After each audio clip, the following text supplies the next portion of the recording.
All right, Storm Chasers, we are here finally. It has been a struggle this morning, but we here. We are here, people. It has been a struggle, damn it, but we here. I've been putting out fires this morning. Everybody having an issue. Got up this morning all nauseous. I ain't got nobody pregnant. Why am I nauseous? Is it the detox? Let me ask y'all something. When y'all detox, do y'all be like low-key be getting nauseous too? I took some herbs and then I had to lay down. That shit hit me. I said, oh, I had to lay down. Jesus. This says Storm is all wood. Oh my goodness. That a hell of a morning. But we here. That's all that matters, is that we here now. We here now. Are you feeling better? Yeah, I mean, yeah, I had to lay down. I ain't gonna lie. Some herbs make your body nauseous when your body's getting you. Man, I'm telling you. So, oof. It's over here like, oh, like fuck that. Anyway, wasn't finna take off no more time. I already had to take off 2 days, and you have a little tickle when you get back from being out of town. So anyway, they said Storm got morning sickness, right? That's what they felt like. Like not me having morning sickness. What's going on? You sound a lot better. Yeah, I feel a lot better. Anyway, so listen, I wanted to we'll share in a minute. I wanted to come and give my Katt Williams thoughts, right? The Katt Williams interview with Shannon Sharpe. And, like I said on my other video, I'm going to reiterate here as well. A lot of stuff that Katt Williams was saying to Shannon Sharpe, in my opinion, went over Shannon's head. In my opinion, Shannon was not ready for a guest like Katt Williams, okay? He just wasn't. A lot of y'all are saying, well, he's not a journalist. He's a conversationalist. All Storm, you just hating. I'm not hating. Now, white-ass DJ Vlad is hating low-key, but I'm not hating, okay? No shade to DJ Vlad, but I'm just saying. So anyway, even after 2 hours and 45 minutes of content that was very entertaining, I still need a part 2 with Katt Williams. I don't care if it's with me. I would love it if it was with me. But I need him to do a part 2 with someone who is more of an intellectual match. In my opinion, Shannon did a whole lot of samboing, cooning, and I'm just keeping it real. Shannon did a lot of gaslighting. Shannon tried to paint Katt Williams as, oh, you just drinking too much. You drunk. Wait a minute. How was Katt Williams drunk and you drinking more than him, Shannon?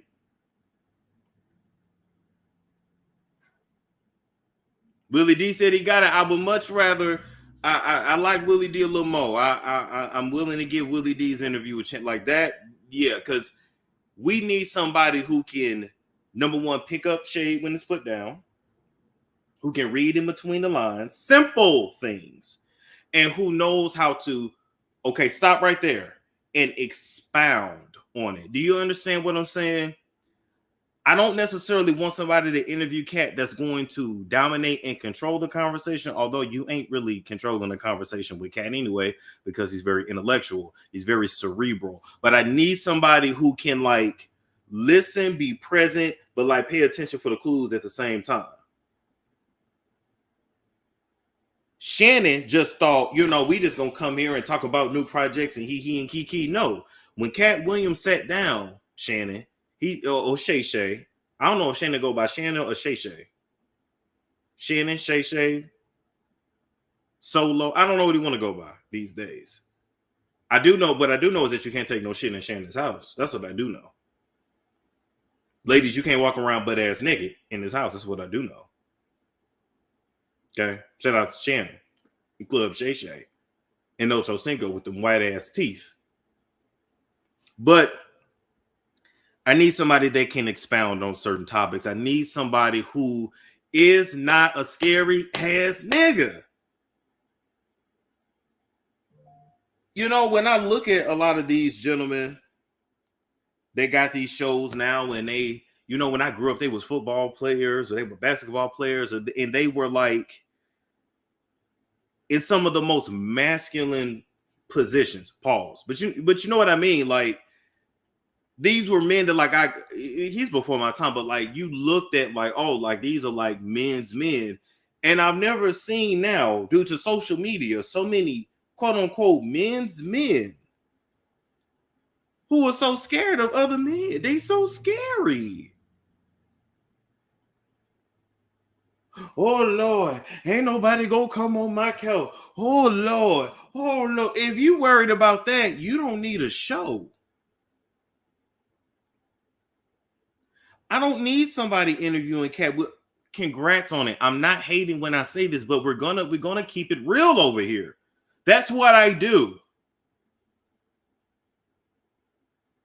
To see Shannon Sharpe sit up there, 250 pounds of all muscle, looking like he just looking like he could be cast in the 2024 version of Amistad. Be so damn scared, boy, Nick. Sir, I don't even want to disrespect you like that, sir. If you don't ask this man the questions that you really need to ask, if you don't stop acting like you don't know that the industry is sucking dick and taking it up the ass.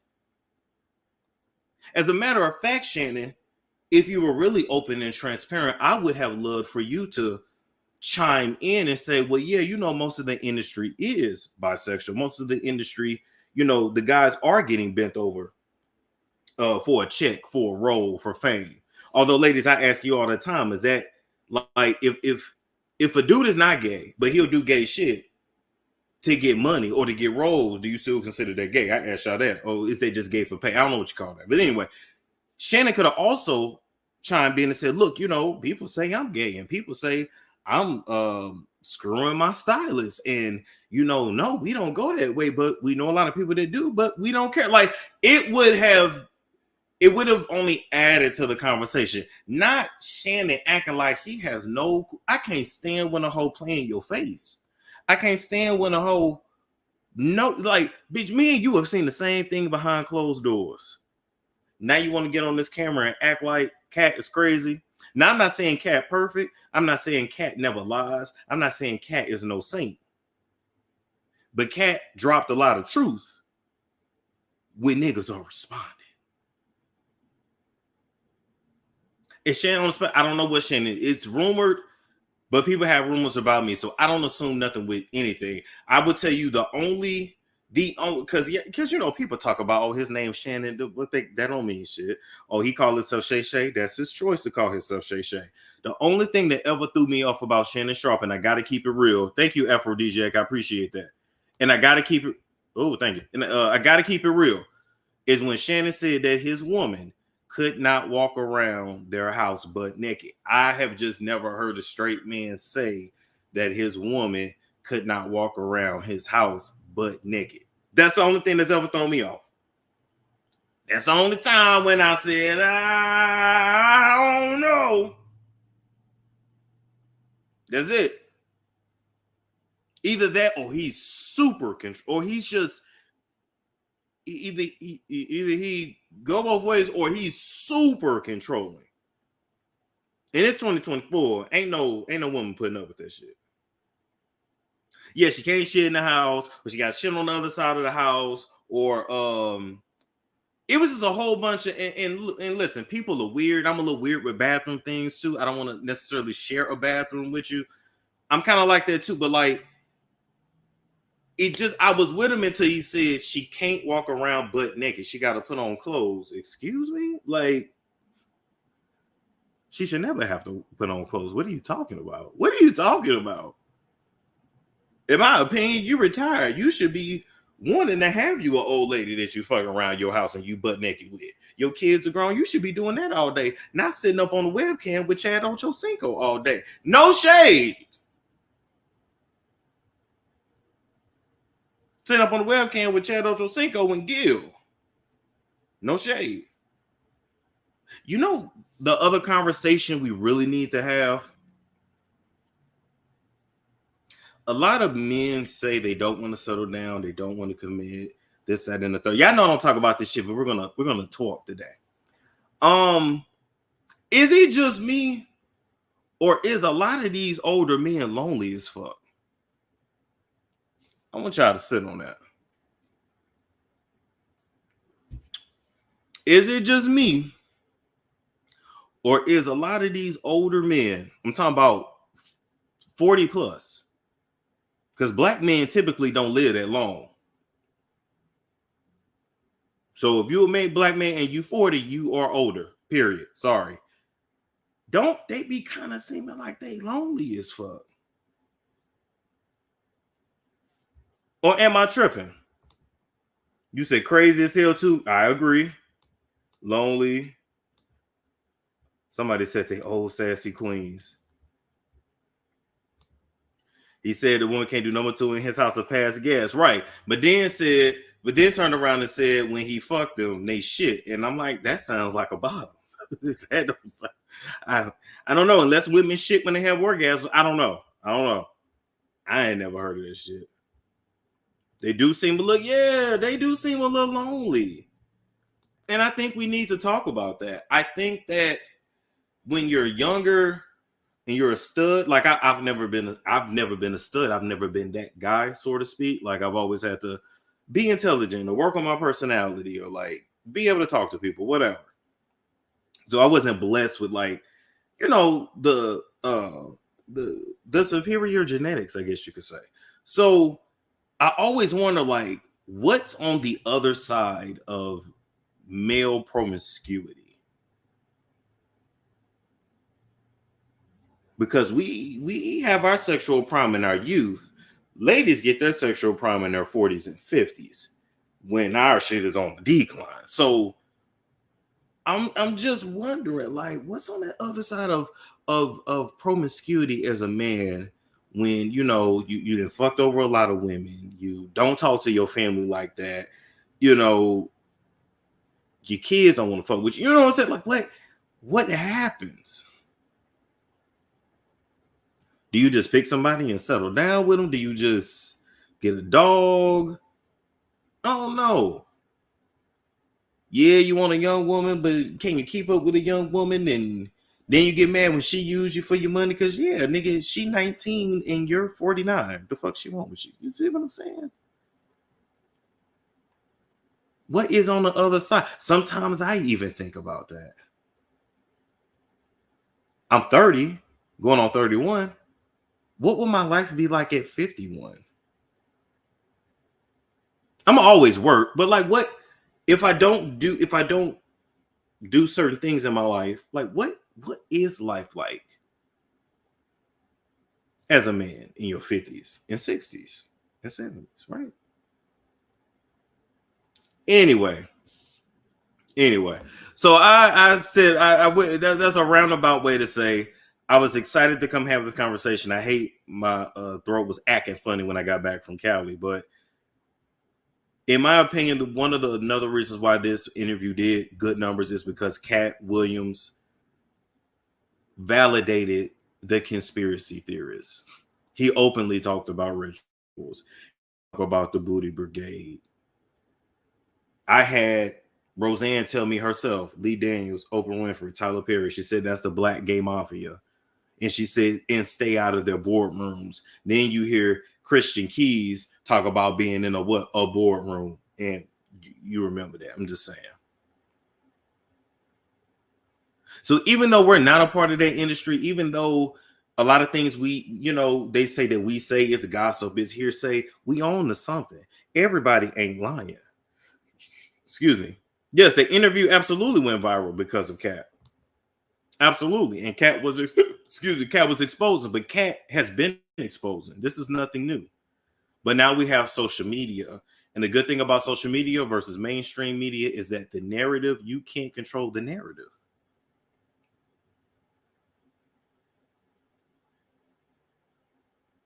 Just saying.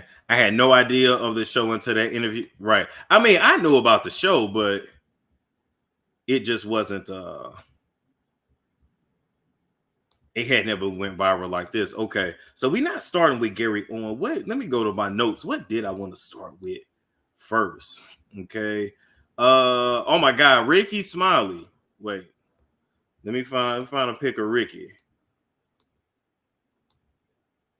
All right, there we go. There we go. Ricky Smiley. Kevin Hart didn't. I mean, Kevin Hart. Katt Williams did not hold back on Ricky and say that Ricky lied about the role that he was supposed to originally play in Friday After Next. And he said that Ricky was a terror on set and was so worried about his family recognizing him. And what is his family gonna think? And I can't do this role and I can't do that role. And Katt Williams basically, if you read between the lines, Katt Williams basically outed Ricky Smiley. Katt Williams said Ricky Smiley and Tyler Perry cannot play men. They feel most comfortable and they feel most comfortable and they're more believable when they play women and they enjoy playing dress up. Let me tell you something.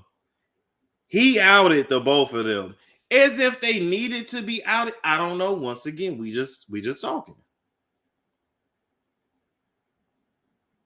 Yeah, and I don't even think Shannon heard Katt Williams when Katt said, "How do you lose a son and come and die?" I was like, "Whoa, okay, now you going too." I would never say no shit like that. Then Katt said, "That's why they believe in the rituals now." I said, "Oh, so the sacrificing is real." Okay, we learning a lot without learning a lot. You see what I'm saying? It's the little jewels. Like if Shannon would have been on, he would have been like, "Well, let's talk about the rituals in the industry." Let's talk about the rituals in the industry. Shannon didn't want to go there. But if we being real, when you look at Ricky Smiley, when you look at Tyler Perry, what do you really see men? Not really. Not really. Ricky does strike me as a follower, absolutely.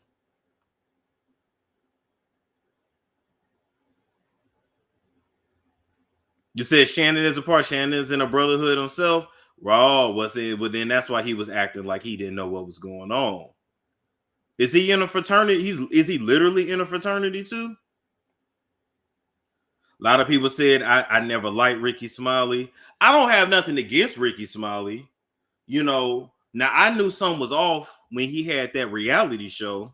And remember, his son sat there and said on camera, "I don't date black girls, or she a little too black for me. I only date white girls." And I was just like, "Oh Lord, I know." And the fact that Ricky was a producer on that show, which means he saw that scene and approved for it to be aired, I knew something was off with Ricky then.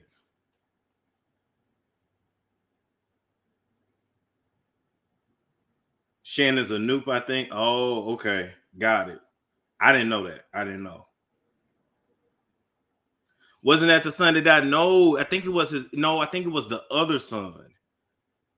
But then it's a little weird because with Ricky, like all those kids ain't his kids. Some of those kids were like his nephews and nieces that he took in, I guess.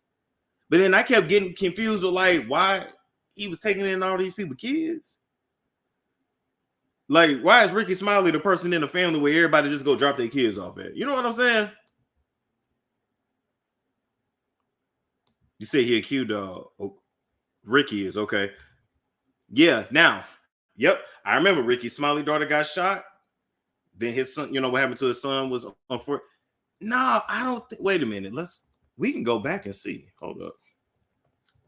Ricky Smiley son doesn't date black. And you can date whoever you want, but we just saying, we just saying what we saying. Who is ready for some brunch? I am. Joining us at the table is a Grammy Award-winning singer-songwriter and one of the stars of The Real Housewives of Atlanta. Well, you know what? Another relationship that's been getting a lot of attention lately is the one between comedian Ricky Smiley and his 15-year-old son, Malik. Malik recently revealed on their reality show, Ricky Smiley for Real, that he doesn't like to date Black women, causing many people to blame his father, Ricky, for his views. Check out the clip. Black females are not attractive to me. You know, I look at them as my sisters, you know, like my... All right. This was the son that had said that.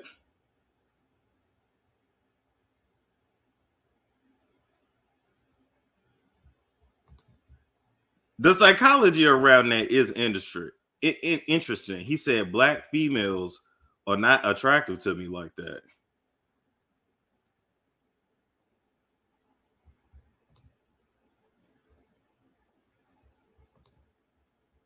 I'm sorry, what?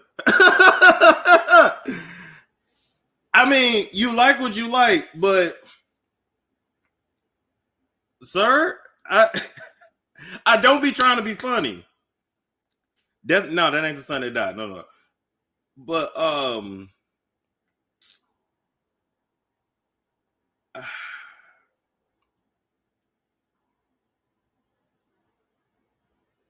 confused. He said Black females are not that attractive, but they look just like you. We really need to dig into this. We really need to dig into this. We need to bring somebody on the show who says, you know, I don't find Black females attractive. We need to bring a person like that on the show and dig into the psychology. Because I am confused. Sir, you Black as hell. No shade. But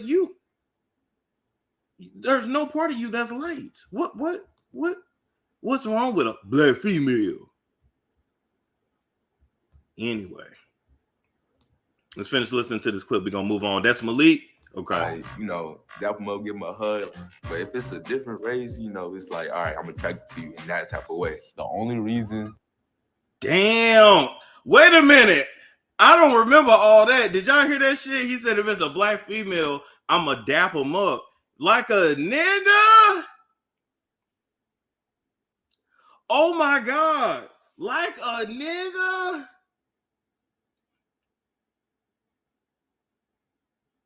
So he basically just said y'all niggas. Like he look at you, he don't. Wow. So then we got to go back and say, why do Black men? Why? So you don't. Why? Wow. I don't even remember that. Let's start over. I'm sorry, y'all. On their reality show, Ricky Smiley for Real, that he doesn't like to date Black women, causing many people to blame his father, Ricky, for his views. Check out the clip. Black females are not attractive to me. You know, I look at them as my sisters, you know, like my, you know, dap them up, give them a hug. But if it's a different race, you know, it's like, all right, I'm attracted to you in that type of way. The only reason why I haven't dated a Black in a long time, because I kind of went to an all-white school. Now, Ricky addressed the situation on his Twitter saying, quote, he's 15. That's a short phase some kids go through, especially when your school is mostly white. And for the record, the producer told my son to make that statement about Black women. He's about to apologize on air. Oh, okay. So, ladies, Wow, he's saying that the producer's the one. So, ladies, what do you think of Malik's comments? And do you feel his views are a reflection? That's just wild to me. So that's what Ricky Smiley was raising. And I'm going to leave that at that. Wow. He said, but if it's another race, that is racist as hell. Damn, they say I say some racist shit. That's racist as hell. All right, moving right along from that. So long story short, Katt Williams roasted the hell out of Ricky. And if I was Ricky, I wouldn't respond. Because there's really nothing else that you can say.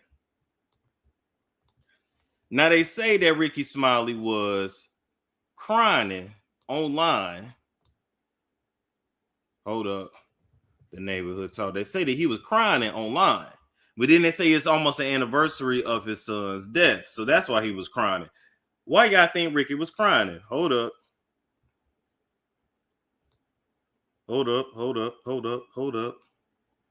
Now I gotta find a video. I promise I had this up, but we're gonna go down. Why y'all think Ricky was crying? Everything is Hallie. Congratulations on the baby. Shit. Okay, share this tab instead. Here we go.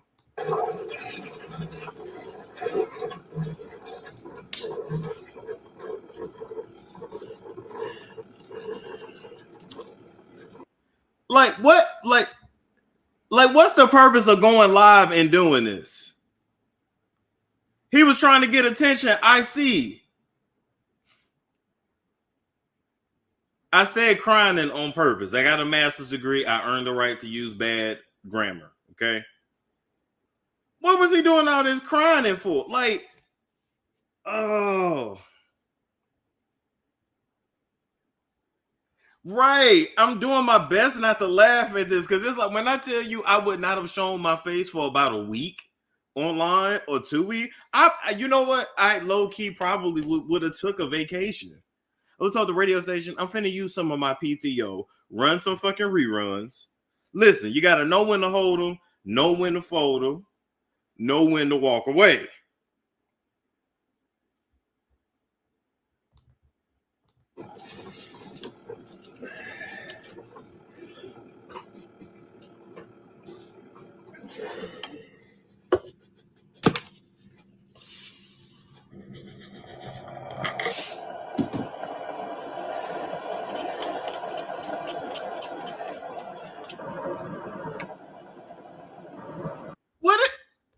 This is the sassiest shit ever. Y'all better not ever call me sassy again. This is what IG hoes do. I'm sorry. This is what the detox seat girls do. Just sitting there making some shit and just looking at the camera. What? Are y'all for cereal?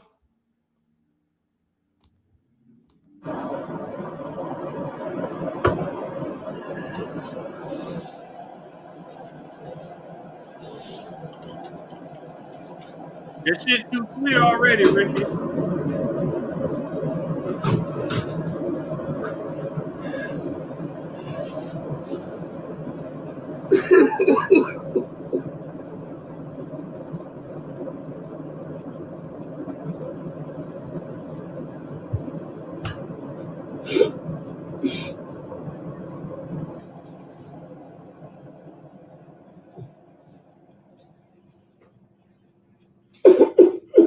Hey man, can I get you anything?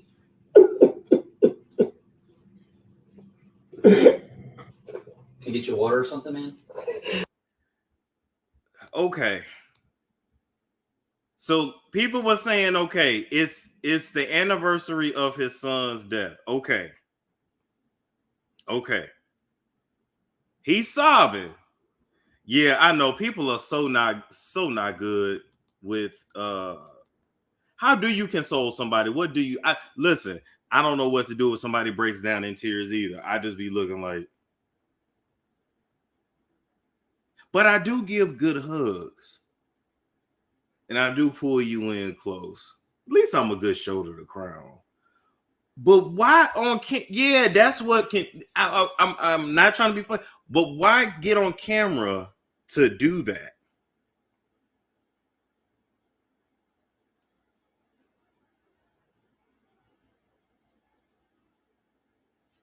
We're gonna listen. Let's listen. Oh, okay. You doing okay? All right. Yeah. Can I give you a minute? Thank you. You sure? Okay. Yeah. Okay, so they said he was live and it just happened. I don't know. It was just some bad timing. It was some bad timing. But nonetheless, I will say this, when it comes to Katt Williams, talking about Tyler Perry, talking about Ricky Smiley, really just talking about a lot of these dudes in the industry. This is what I figured out. A lot of them No shade, but they are one-trick ponies. Ricky Smiley damn good at what he do when it comes to that radio, but as far as like being an actor, I don't see it. And even as far as Tyler Perry is concerned, I don't see him doing anything outside of Medea. When Tyler, hold up, I might have the picture. Okay, hold up. When Tyler, there we go. Even when Tyler played Alex Cross, was it believable?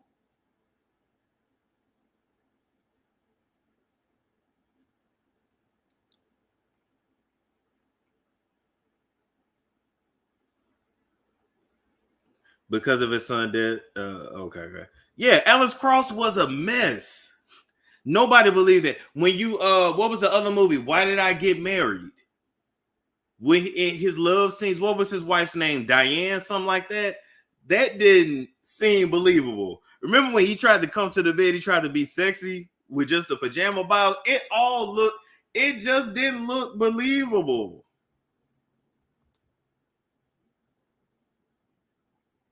It just didn't. It was very awkward. It was very awkward. So you look at something like, look, when you find something that work, just stay with it. Just put on a fucking dress, Tyler. Just keep on the damn dress. You know what I'm saying? Like he really tried to be sexy in that movie. And it did not work at all. Okay.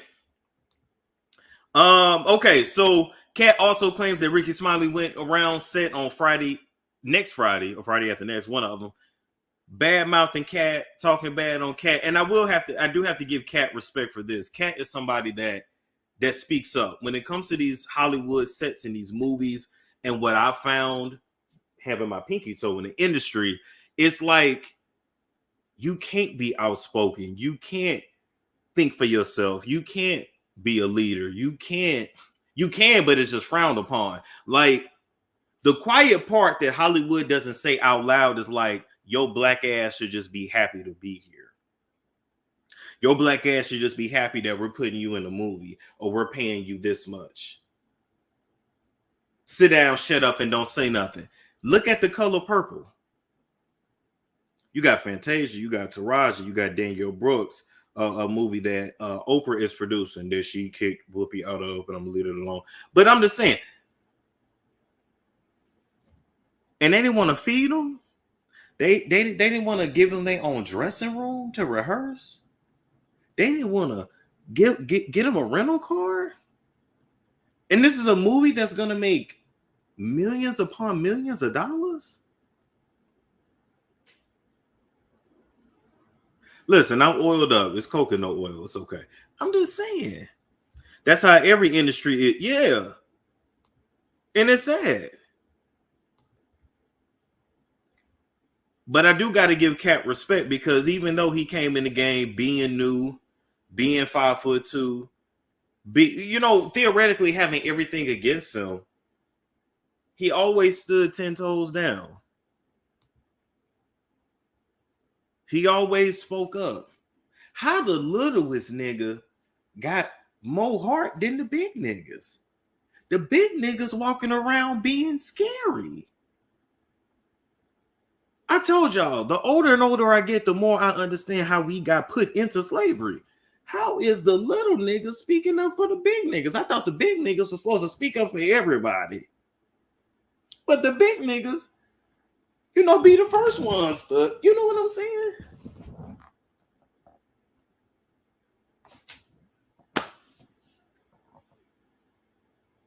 Like Terry Crews. Buck broken. I'm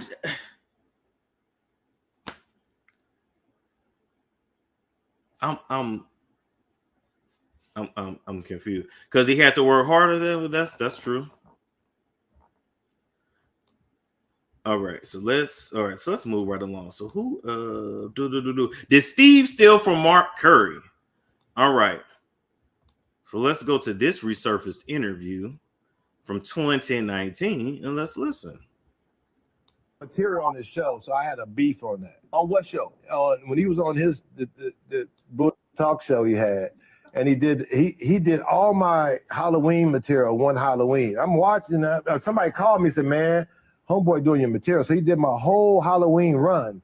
And I know he didn't think of it. You know, this is true stuff that really happened to me. And so my thing is, you don't have to do that, homeboy. Right. So, you know, you made enough money. You know, wow. You made enough money. You did enough. You know, why are you on my material? Right. You know, what's that about? You know, and then, you know, people want to jump up. Oh, he didn't know. He didn't steal your. So, yes, he did. Yeah. You know, so, you know. And so that there's no need to do, no one else has did that. So this was on his talk show. Which talk was his TV talk show? His TV talk show. Okay, this was the one he had on NBC just recently. Whatever, yeah. The one that damn, who took his show from him? Kelly Clarkson. How can Kelly Clarkson take your show, homie? Hey, bro. Damn. You know, so you got your show took by Kelly Clarkson. You know what's crazy? I met my fiance on Steve's show. On Steve Harvey's talk show. Yeah. So that's another story. But I want to get back to that because I think and we see what happened with that. That is the most lewd. Stop letting Steve set y'all up. Thing a dummies comic can do. Yeah. To me, right? I step to you. Right? I'm gonna step to you. You ever step to him? Yeah, I step to him. What'd you say to him? Yeah, tell us about that. Ask him. Okay. Your TV. Huh. All right. It's time. It's time. It's too. All right. So that was from Dirt TV, Celebrity Media. So now I'm gonna go back to a pic. Bam. There we go. So anyway, Mark Curry claims that Steve stole his jokes. And a lot of people corroborated Mark Curry's story. Okay? People have always spoken about Steve stealing jokes. I know a lady right now that Essie actually interviewed who said that Steve stole her jokes, gave her $10,000 and kicked her off the tour bus. All right? Steve has been doing this for the longest. Steve has always struck me as somebody who would sell his soul for fame, who would do anything for money. He's another one that big old man bows down to the white man. We can never forget the conversation that Steve had with Monique. This showed you the kind of person that Steve was. Wait a minute. We're going to pull it up. We're going to pull it up. Steve Harvey, Monique interview.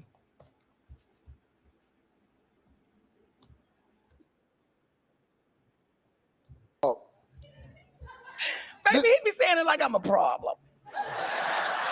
Oh, you have been a problem. Well, Steve, okay. What was it? Let's go. Let's go. You started getting labeled as difficult. Yes. Why do you believe that happened? And do you see that changing and why? I got labeled as difficult. My husband and my husband is Sydney, who happens to be my manager. We got labeled as difficult because I said one word, and that was no. Now, I said no to some very powerful people. I said no to Oprah Winfrey. I said no to Tyler Perry. I said no to Lee Daniels. And I said no to Lionsgate. The gay mafia. It also makes me think, what else did Monique really say no to?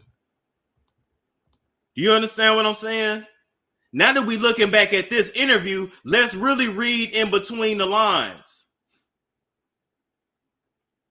She said no to the gay mafia. What did they really want Monique to do? Was this really about showing up to a press conference or this interview or a red carpet, the Cannes Festival? Was this really about that? Or did she say no to getting trained and ran and fucked?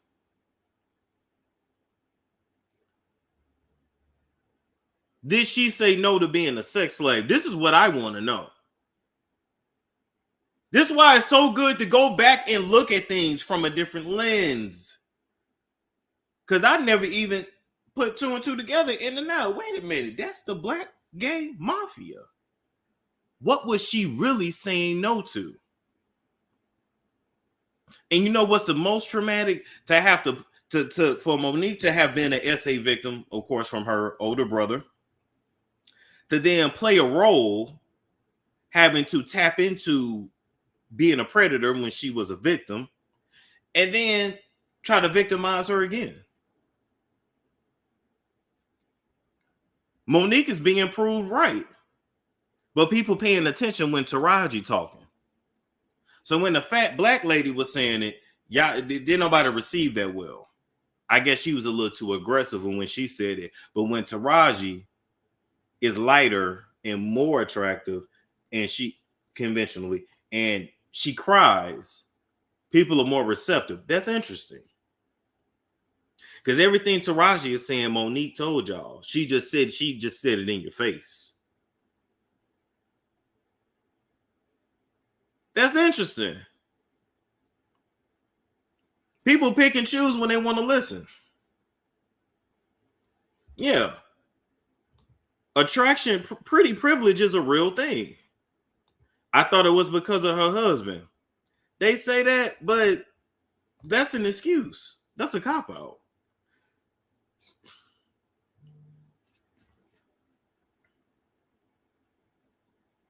Said it's all in the delivery. That's exactly why I don't feel bad for Tyler Perry. Because she didn't stand. Oh, Taraji P. Henson, because she didn't stand behind Monique. Facts. And was suffering the same thing. That's the crazy thing. Taraji was suffering just like Monique was. And Taraji is out here really breaking down in tears, which is making me think, was Taraji a bed wench as well in the industry? Because let me tell you something. It's one thing to be rejected. It's one thing to be labeled a certain way when you're just speaking your truth and fighting for equality. It's another thing to get fucked and ran through and still not get nothing out of the deal. It's another thing to sell yourself and you still come up short. Now we really talking. All of those, the way Taraji is really crying and breaking down, is definitely giving. I done been fucking ran through. Now I'm older. Now I'm too old to be a pass around now. Now I earn my spot. Where's my pay? I let all y'all fuck me. Where's my pay? And they still giving her they ass a kiss. She's still auditioning after over 20, 25 some years in the game.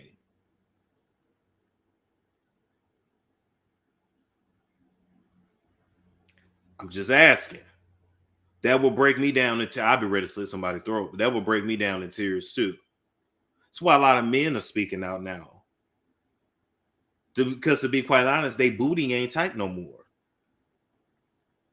They don't have six-pack abs no more. Gave me a real finicky about their bottoms. So they ain't been ran through. Ass ain't tight. They, gain weight with getting older. They got gray hairs now. They're not as cute as they used to be. And their pimps have moved on. And they think I done gave my ass to this industry for years. My throat too. Where's my respect? And then you still don't get picked. I will make somebody pay too. You damn right you're going to pay me. I sure would. I sure would. And the difficulty came in when people that look like me, like Oprah, Tyler, Lee Daniels, and I got to put my brother Steve on the list. Y'all knew I was not wrong. Each one of you said to me, Monique, you're not wrong. And when I heard you go on the air and you said, my sister done burnt too many bridges and there's nothing I can do for her now. Steve, do you know how hurt I was? But Simone, now let me give you this. Because you and I had this conversation, I thought you went about it wrong. See, I felt that you had done yourself a disservice by the way you chose to go about it. Tell me how I went about it. I was cool with you, with your deal with Netflix. I was cool with you. The two problems that we had, number one, the boycott of Netflix, yes. We never gave people a point of action.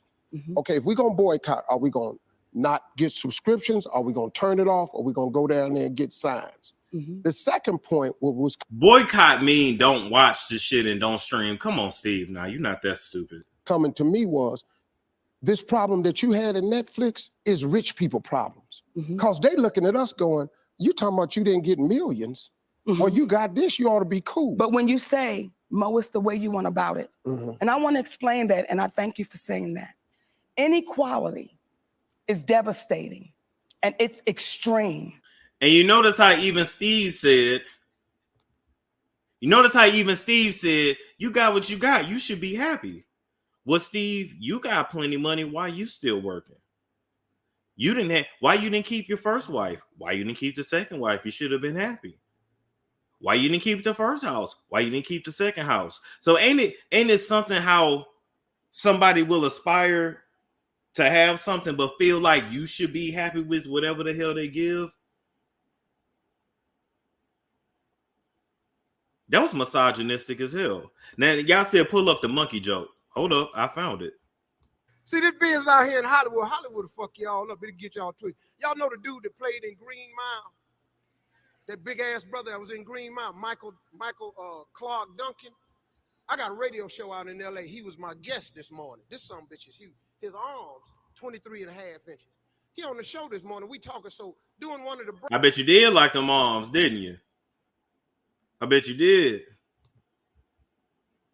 Look at old school Steve.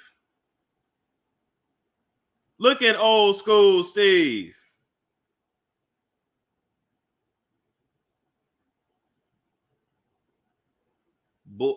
Wow. Hold up. Wait, damn. Hold up. It's a nurse in the chat. Wait a minute.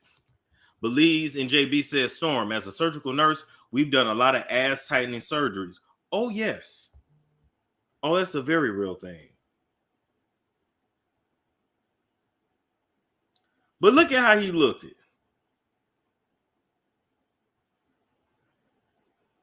Country, ugly, uneducated, mean as hell, nobody, just big. This nigga had to go get money. This nigga had to go work hard. He didn't have a choice. Thank you. Steve is so unfunny and aggressive.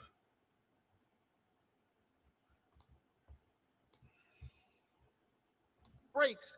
You know, he about to star in this new movie, Planet of the Apes. They got this movie coming out, and he wanted to star. And so somebody called in on the radio show this morning and got mad at the brother because he playing a monkey in the movie. Tell me, I don't think black people ought to put themselves out there like that.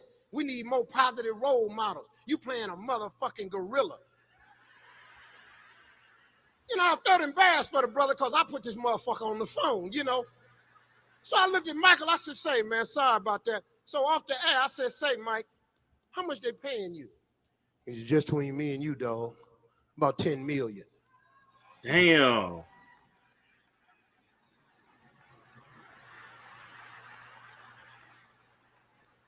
$10 million. For $4 million, I'll be all the motherfucking monkey you can stand. Black people will be so embarrassed by my motherfucking performance, you'll be sitting up there just going, look at this big lip son of a bitch. You ain't got to act like that much of a motherfucking monkey.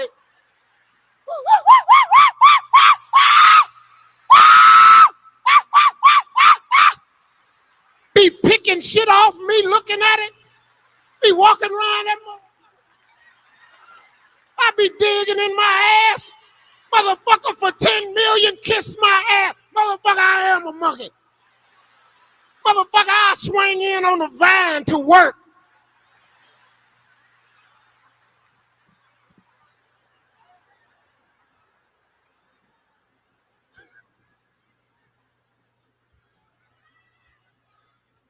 Who the fuck set this shit up?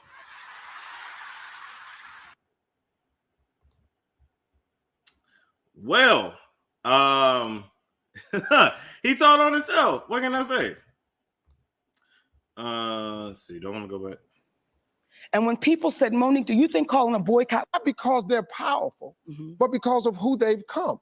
And what happens is, I told you, we can't cure darkness with more darkness. What we can do is cure it with comedy. And what I'm not going to do, Steve. Let me go to part 2. All right, I'm back here with my sister. You, Monique, you my girl. I love you like a sister. I hate what's happening to you. I hate what they're saying that's not true. I want them to know that you are caring, that you're a great mother, that you are incredible talent. I don't like the fact that you've been blackballed. You can be unblackballed. You too talented to have to worry about all this, where the next one coming from. I want this to end for you. Well, listen. I want it to end for you, Monique, because I love you. Because these people are doing it the wrong. I love you, but I ain't stood up for you in public. I'm telling you to lay down and take it from the man. I don't want that kind of love. Dr. Michelle said it happens in all industries. The one with the biggest mouth gets labeled aggressive. When the time comes to speak up and make a difference, everyone takes a step back out of fear of leaving that one. Yeah. And Dr. Michelle, that's a position I never want to be in.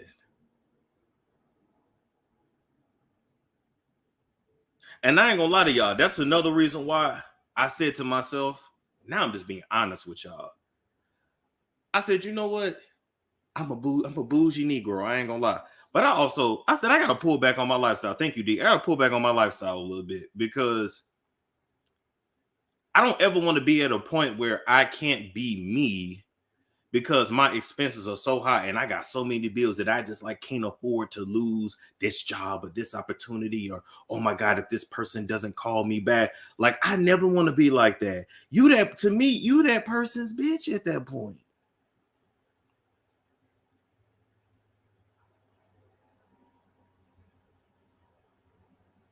I'm gonna wear my Target clothes. No, this is from Walmart. I'm gonna wear my Walmart clothes, Walmart hats. I'm just saying, like, I look, I got 6,300 in the chat and I got on Walmart clothes. Like,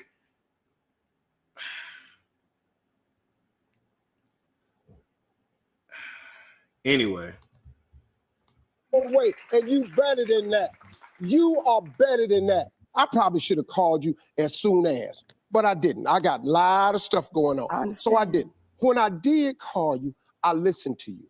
But I began telling you at the very beginning, I think we're going about this the wrong way. Now, we keep saying stuff in the interim that keeps just making it worse. Hollywood know you talented. But it's making it worse for who? It's making it worse. For who? Okay, if you think it's cool, then it's cool. That's what I'm saying. But it's not cool, Mo. For who? It's not cool. For who? The fact that we're sitting here arguing like this. We're not arguing. Okay, we're discussing. You and your sister, we having a conversation, and mommy and daddy ain't here right now, and I'm getting ready to punch you in your mouth. That's the conversation. Bam, bam. Right. I think what happens, though, is... Yeah, now Monique, you had to say you was gonna pop the man in the mouth. That's probably why they really. He's like, get ready to pop you in the mouth, pow pow. But you know what though? She felt like this nigga is playing in my face.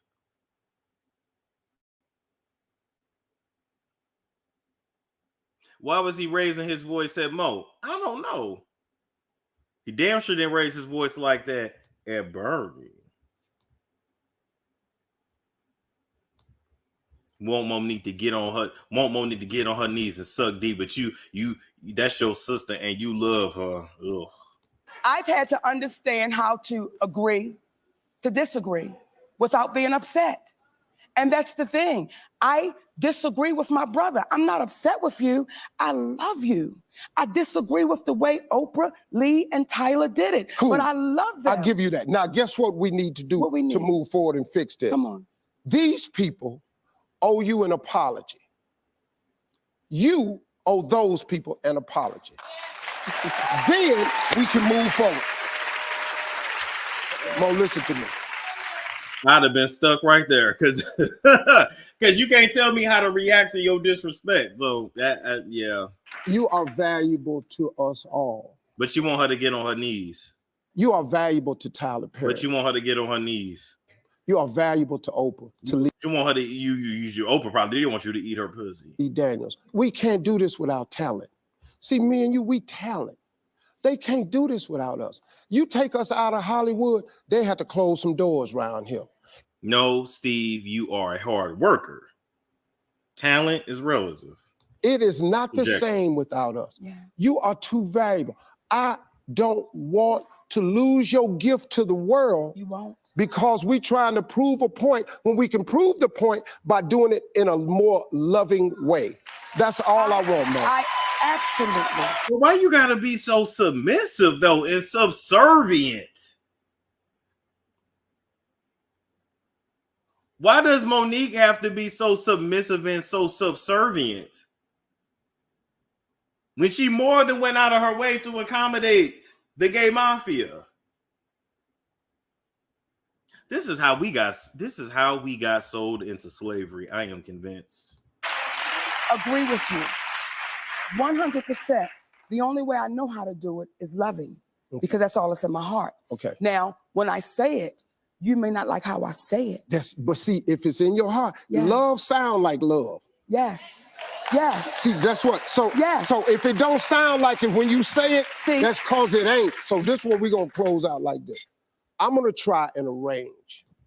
I'm gonna do my best to get the conversations that need to be had between you and these people, so you can hear from them.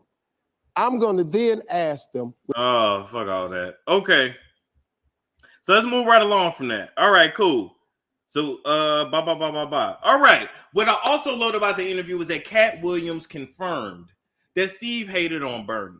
Katt Williams confirmed that Steve called up the Ocean's 11 people. Called up the Ocean's 11 people and tried to get the role from Bernie and said not to work with Bernie. And it said that you can pay me less, I'll take less, which we already know that's true because you just heard the Negro say, you ain't got to pay me $10 million to be no monkey. You can pay me $4. Steve was so incredibly jealous of Bernie. It's ridiculous. He couldn't control Bernie. He couldn't run Bernie, tell Bernie what to do. Bernie was a stand-up man. And then, if we really want to keep it real, a stand-up man is always going to intimidate a man who ain't got no morals. Do you see what I'm saying? See, before Bernie was in the industry, Bernie was a working man. He's from Chicago. I got people from Chicago, down to earth people. He went in the industry as an older man, already very well set in who he was as a man. They don't make them like this no more. Let's be clear. This generation of men that went to work and did what they had to do to feed their families, they don't make them like that no more. And so if you're somebody that's faking the funk, and then you working with somebody who this is just who they are naturally. Bernie was just funny naturally. He just got it. He just understood it was him. You know what else? Bernie didn't try to be something that he wasn't. He understood his lane. He understood his lane and he stuck with it. Bernie had a pure heart. Now we know demons always feel some kind of way when they're around somebody that's pure. I'm just saying. Bernie shut it down on the Kings of Comedy.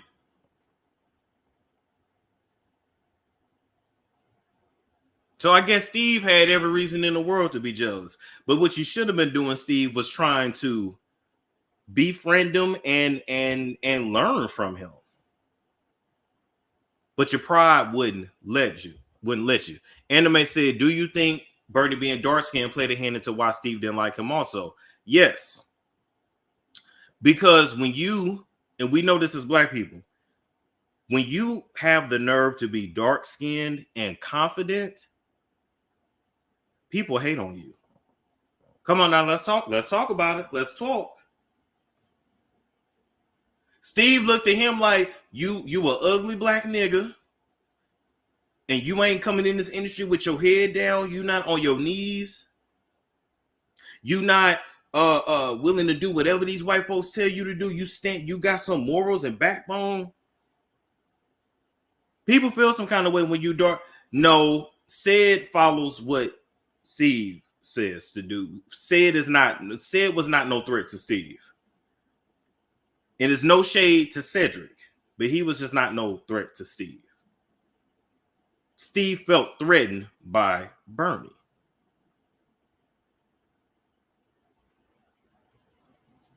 People feel some kind of way when you fat and got the nerve to be confident.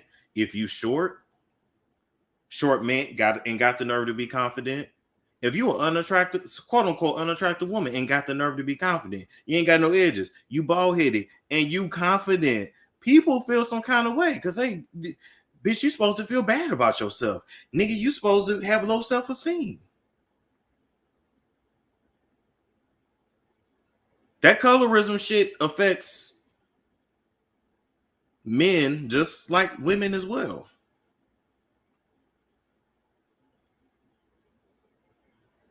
Come on now, I told y'all. Come on now.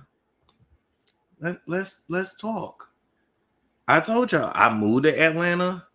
I started making black male friends. And what did I tell y'all was a topic of conversation whenever I went around them? My skin complexion. And I am not all that light. But my skin complexion was constantly brought. It was brought up so much, I didn't even have a name no more. Storm wasn't even my name. My name was Light. Light. I'm not that fucking light for my nickname to be Light. I know light, motherfucker. You know what I'm saying? Like, I'm not saying I'm the darkest, but like, I'm not even light enough for my name to be Light. It was mind-boggling. I had never experienced nothing like that. Light bright, no, just light, just light. And the one that gave me that nickname was a nigga from Brooklyn.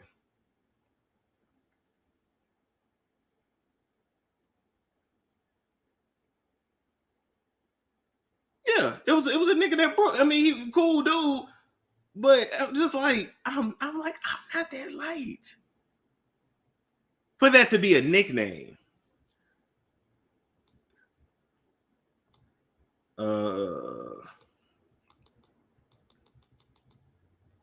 You was the lightest in the group. They had to let you know every time. And even the thought processes of like, yeah, you know, you bougie because you light, or we know you ain't really have it that rough because you white. Oh, we know if you get pulled over by the police, they're not gonna bother you because you white. Then they would say, because I'll never forget this right here. I remember I had a job and I was a manager, blah, blah, blah, right? And so I left a voicemail for a prospective employee. And when they met me in person, it was a white dude. I think his name was Conrad. I still remember his name. He said, wow, you look how you sound. I said, what? And I never understood, well, what the fuck does that mean? I look how I sound. I sound how I look. Like, what does it mean? Like, what? Then the ATL then just told me, yeah, you sound light skinned. What is light skin? Like, what does that mean?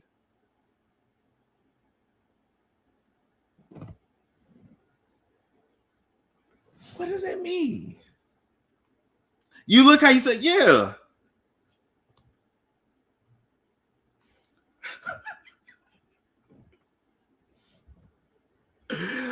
I was confused.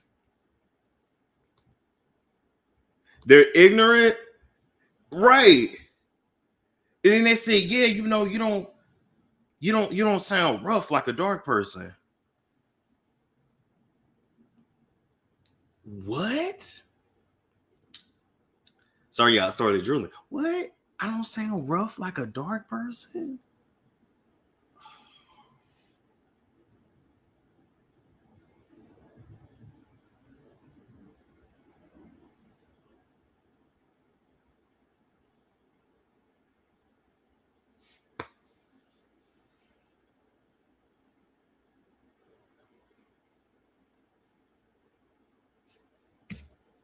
I'm just saying. Yes, darkness is associated with masculinity. Yes. But we as black people, we have to let that go. Because then then it's not fair, because then you're associating dark-skinned black women as masculine. And that's not fair. How does somebody sound like? Well, like I was told, it doesn't sound rough like a dark person.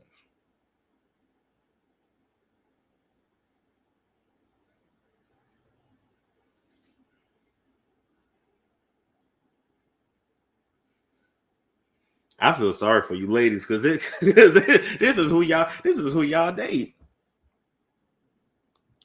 Okay, so next subject.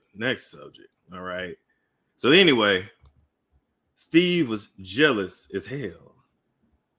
Light skin is more approachable. Oh my God, speaking of that, let's real quick. People love to approach me.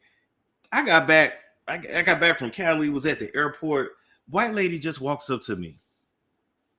She goes, "Oh my God, excuse me, like, are our bags coming here to this carousel?" I say, "Yeah, well, actually, I just got the notification it's coming to this one over here." "Oh my God, okay, great. I saw you." And I just said, "I'm just going to follow him because he looks like he knows where he's going." That's another thing I always hear about myself when I'm walking around. "Oh, you look like you know where you're going." What does that mean? So then she just starts talking. "Well, oh, the weather in California was great." And I said, "Yeah, it was." And she's like, "Oh, well, are you from there? Are you from here? Or where are you from?" And I said, "Well, I was going to visit, blah, blah, blah, and handle this and handle that." She said, "Oh, okay, great." Like, then I kind of started moving to like where my bag was going to come out. And then she right up on me. And it's like an older white lady, like probably 40s. So now I don't know if she was like trying to fuck. I don't know. You don't know what people be on. But she was just like, "Oh, yeah, that the flight, it was a little rough there in the air." I said, "Well, yeah, it was, but like sometimes it's like that." I mean, just talking, telling me her life story, telling me about her family. People love to meet me and tell me about their family. I should have been a therapist. I should be getting paid for all this shit I hear. But oh my God, when white women do stuff like that, they want you back. I guess so. I used to think like all the tattoos would kind of like keep people away. It's like the tattoos make people want to come talk more, because then they'll literally go, "Oh my God, that's so beautiful. Oh my God. This is also interesting." Or I hear, "Well, I don't like tattoos, but I like them on you." It's just anyway. It gets me. But nonetheless, Steve was jealous as hell. All right. He was jealous as hell, point blank in the period. Okay, moving right along. Let's get on Cedric the Entertainer. Are y'all oh shit. There we go. Are y'all a fan of Cedric or no? Do you think Cedric is funny or no? You look like you do yoga and meditate all the time. I'm just saying.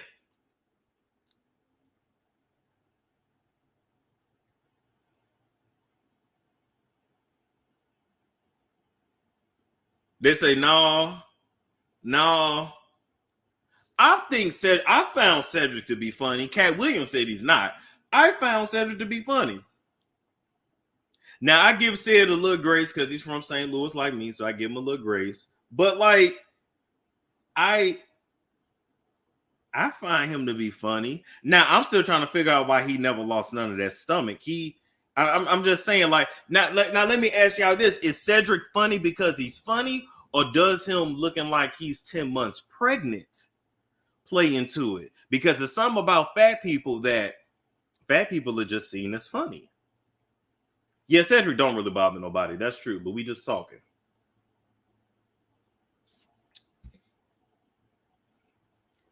They say Cedric was stealing jokes and all that. You said, "Nah, it doesn't add to it. It's the big fat, oh my, not the big patch pussy. A bit of both. The diabetic stomach." Cedric is like Drake. Wait, what'd you say? You said Cedric is, oh shit. Comments moving fast as hell. His delivery's funny. He can rap good, but can't write his own lyrics. Oh, okay. So okay, got it. No, Bruce is super funny. But Katt went in on him and just basically said, like, this dude is not as funny as you think. This dude looked like a walrus. And listen, I'm not saying Katt was wrong.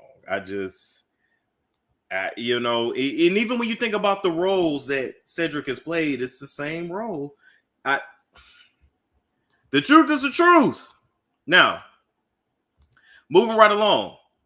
Katt Williams also brought up Gary Owen. By the way, apparently this white man's name is Gary Owen. I always thought it was Owens. Why have we been calling this man Gary Owens?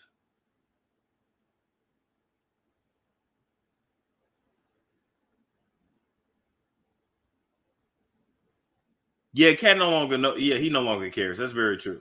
That's very true. No S. That's interesting. I definitely thought it was Gary Owens.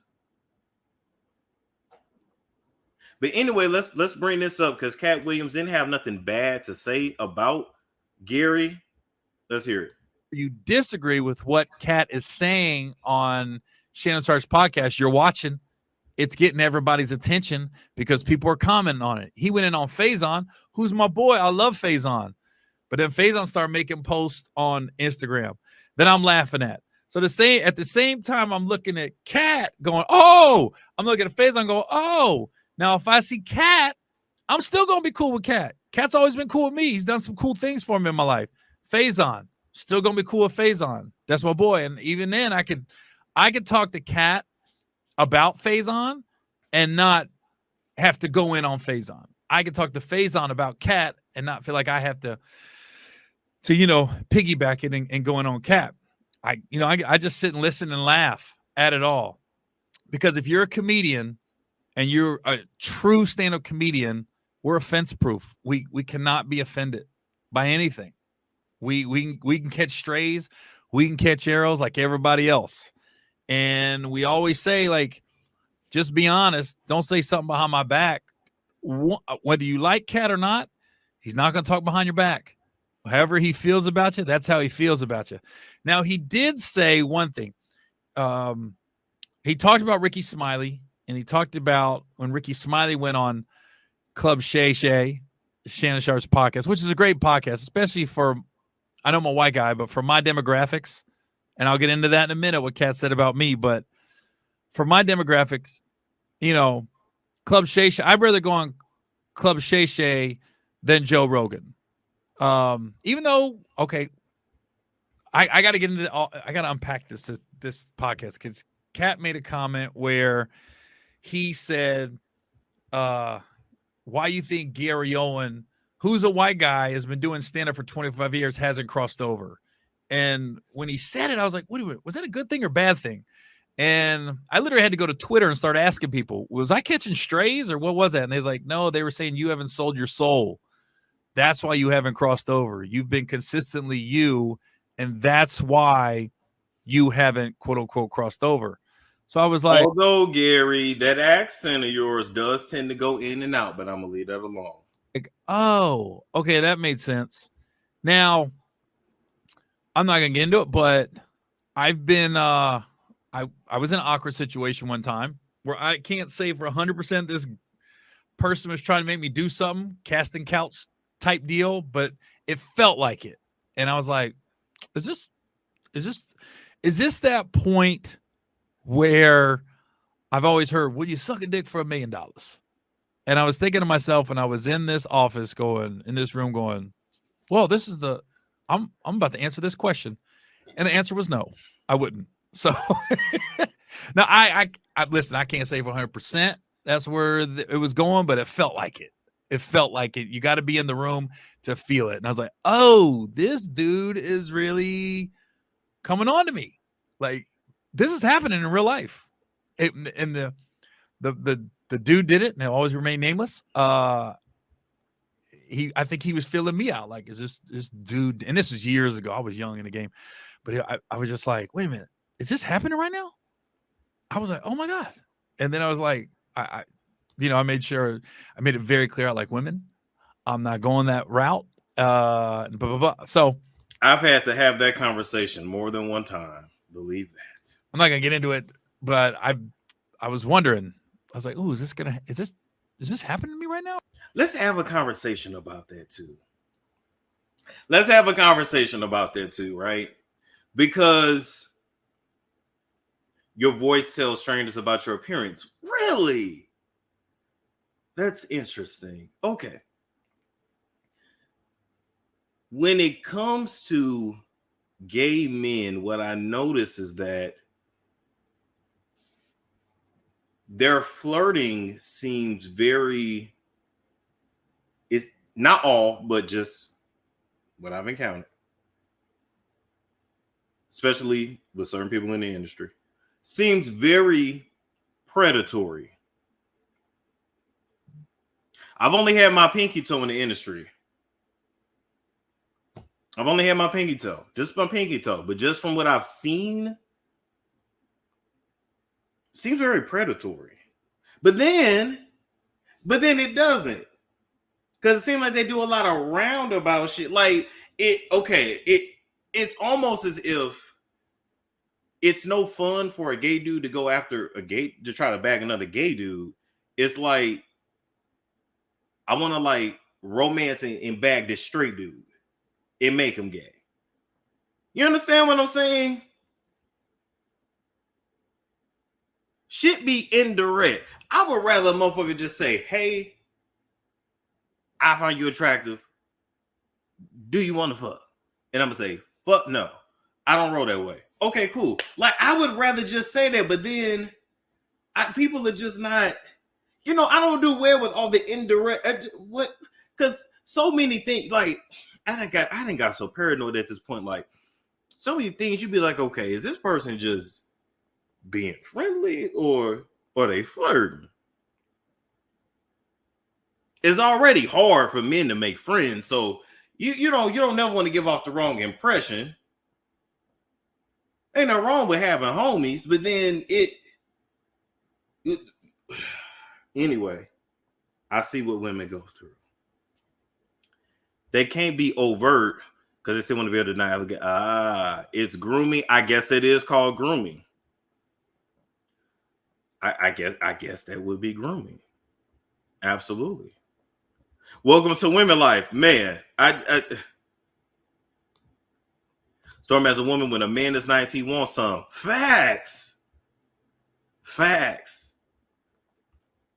But in this industry, it is all about who you know and what you know, who you know and your connections. And, you do got to kind of not offend. Even Corey Holcomb talked about this. Like, you don't want to. Corey don't give a damn about offending them. He like, that's why I don't work like that.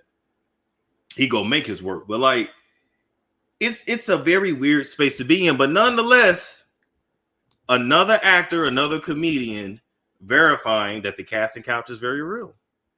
What are you willing to do to network? I mean, talk to people. They want to challenge Storm, or they want to hold power over a straight man. I would come on the internet and tell all my business before I do some shit like that. Why do that?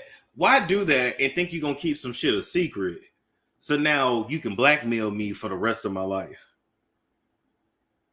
If I'm going to do that, I'm going to just tell everybody that's how I get down. So then there's no secret.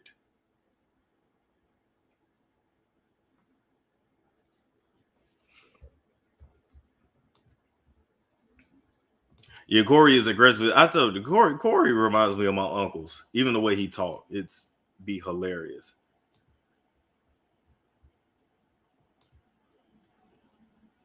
Red pill, blue pill type of shit. All right. So now moving right along from that. Okay. At one point, Harvey Weinstein offered to suck Katt Williams' penis in front of everybody. We already know that is most likely true. Why? Because Harvey Weinstein has already been locked up for being a sexual damn predator, right? Then we move on to the whole homeless situation. Katt Williams had an abusive childhood, left home at 13, was his own man since he was 13, which is why he's so confident and rooted in who he is. Because like I tell people, when you deal with adults that had to raise themselves, what you think you gonna tell them? They had to raise themselves. But Katt says that Steve was never homeless. And so if Steve was never homeless, that means that a lot of these stories that Steve have been telling us is a lie. Which we already know that, because Steve always kept a woman. He kept a wife and some mistresses, which means he always had a place to stay.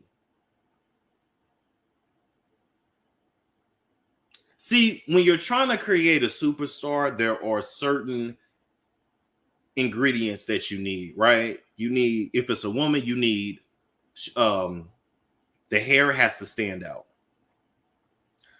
Either the hair color or the hairstyle. You need something that where like everybody is like, oh my God, your hair, right? AKA Rihanna, AKA Beyonce. The list goes on and on and on. Or you need like a molestation story, or you need some like an underdog type of story. Because America loves the underdog. But this nigga was never really homeless. Yeah, Steve's ex said he was never homeless. He was never homeless. Hold up. Let me see if I have that video. Let me go to it. Let's see. Wait a minute. Okay, what video was this actually? Oh, no. That's something else. Never mind. Hold up. Okay. All right, I guess we ain't gonna find that. But anyway, Katt Williams said that homeless story is my story. That's not the truth. So basically, Steve made that shit up or exaggerated so people could feel sorry for him. Then moving on to this beef right here. Katt Williams versus Wanda Smith. How many of y'all remember this? This was 4 or 5 years ago, V103. Wanda started with Katt, and Katt roasted this lady so bad that she got her husband and her son to come run up on Katt with a gun, and she lost her. Didn't Wanda lose her job behind this?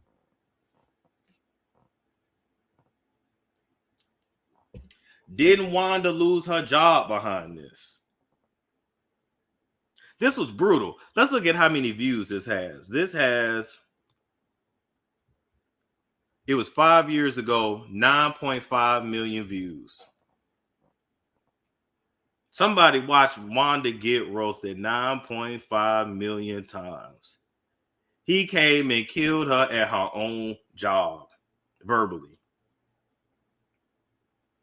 Then Wanda got mad at her co-host for not having her back and laughing. What could your co-host do? Because he was going to get it next from Katt.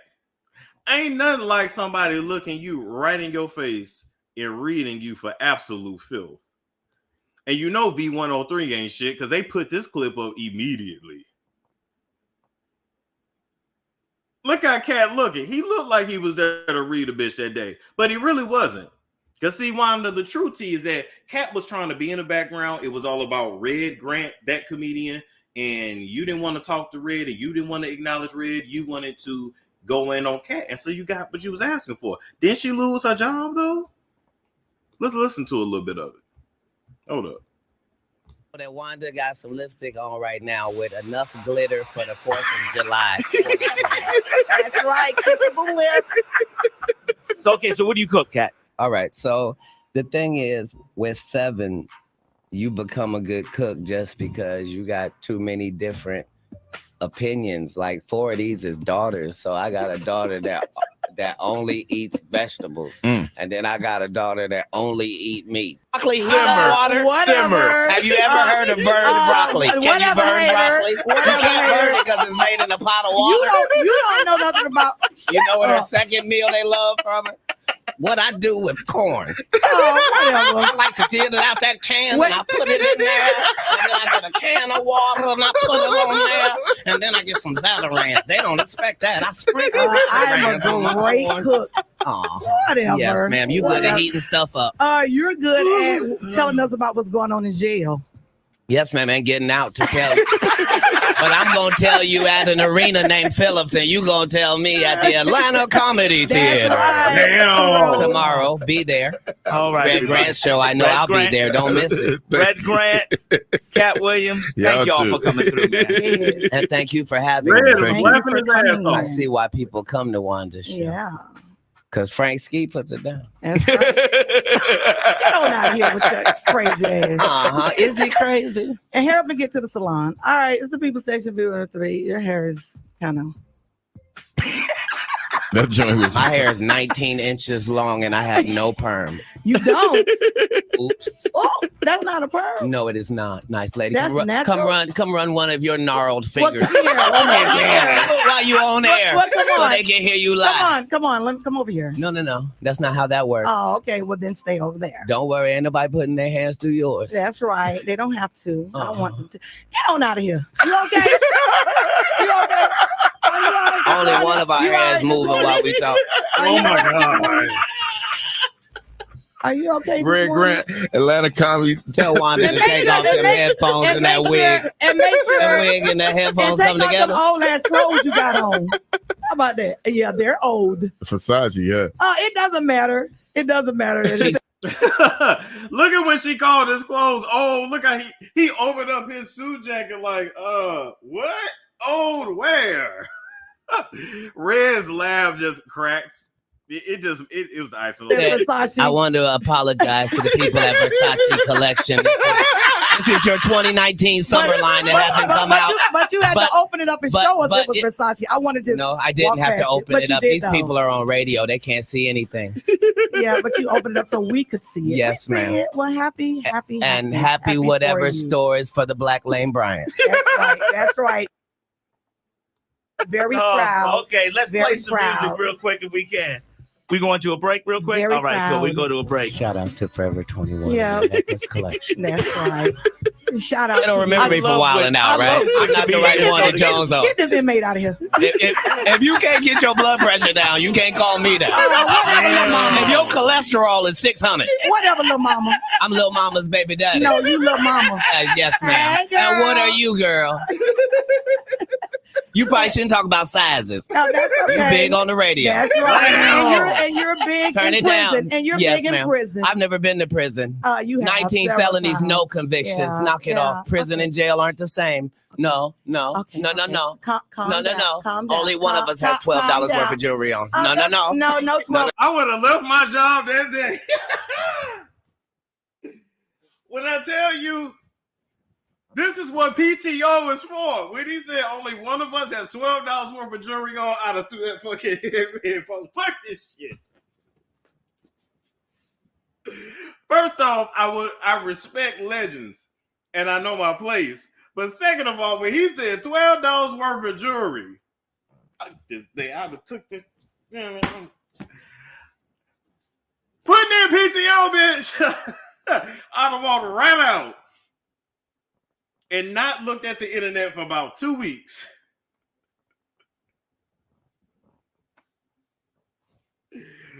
Oh my God. You see how Katt read her but wasn't vulgar? You know what? I'm learning.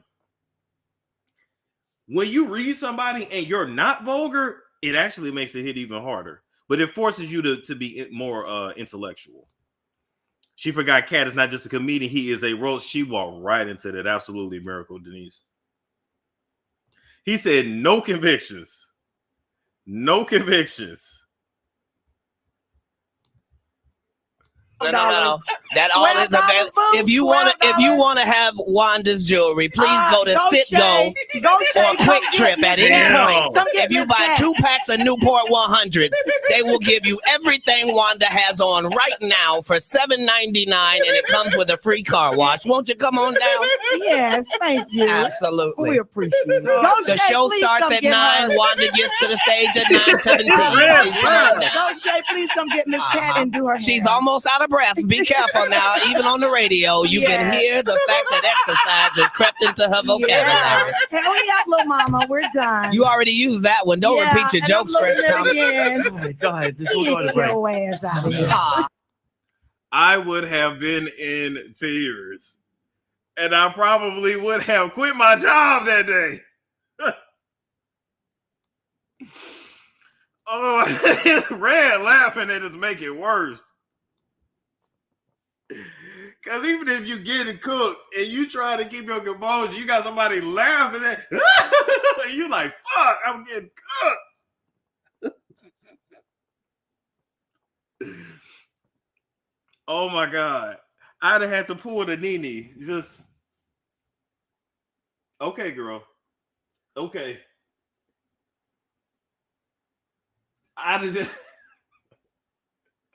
go on spaghetti straps. I'd have had to just do that. Wait a minute, what can you do when Phaedra cooked us?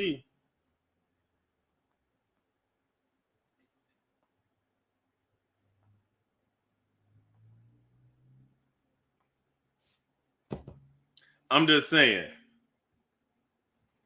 That was too much. That was too much. Now, damn, I would have used my PTO. Okay, so now moving right along from that. Excuse me. So Katt also went on to talk about, him adopting several kids, which I think is pretty cool. Being a single dad, not really bringing around women around his kids because he cooked, he cleaned, he got it together, and I respect Katt a lot for that. Like, to adopt 7 kids, you to speak about generous for all the quote unquote alpha males out there that's talking about solving fixing the black community and getting the black community back together, but they leaving it all on the men. Why are they not helping the children? Katt then adopted 7 that wasn't his. 7, and you don't hear nothing crazy about his kids. You ain't nobody called CPS or nothing. I'm not saying everybody can go adopt 7 kids, but you get the point. How can we fix the black community when we as black men typically hate black kids? We don't like them little motherfuckers like that. I'm just saying. Say what you want. He done did what most ninjas won't do. We can't even get ninjas to go call their own kids. That alone. Adopted 7 kids. Right, he does know. Right, but remember, he got kicked out his house at 13, so he knows how it feels. He knows. Black men hate themselves, period. Yeah, I'm just saying. What do black men out here say? F them kids. Oh, let's talk about it. Let's talk about it. Let's talk. Wait a minute. Let me find that.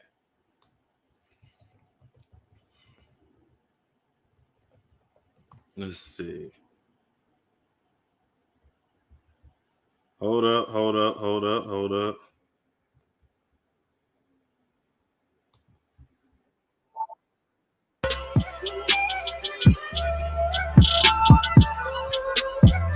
tell my husband love my children.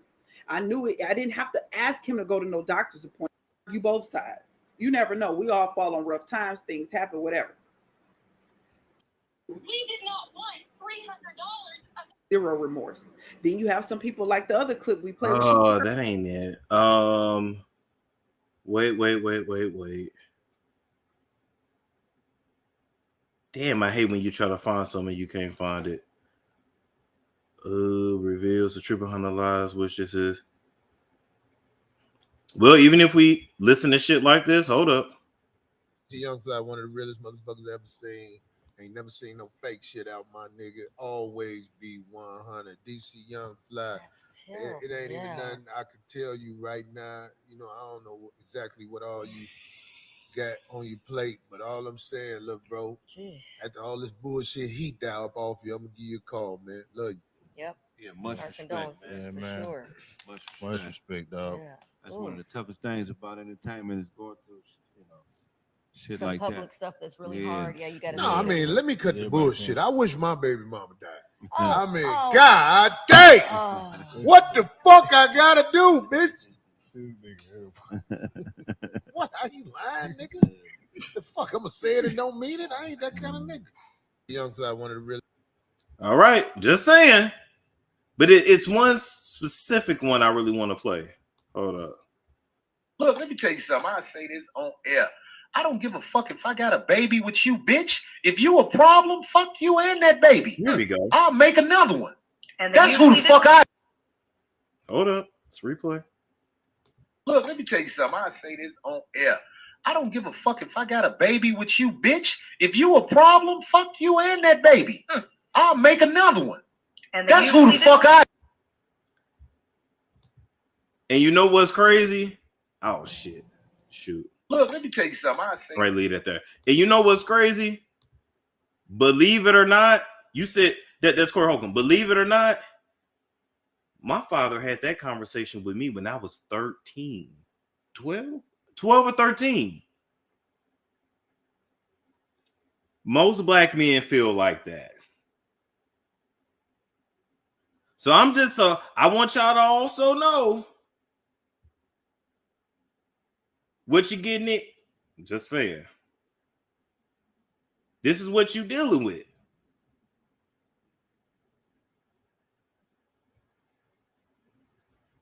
That Miss Barbara said, damn, some yeah. And I heard that. I said, shit, my old man told me that at 12.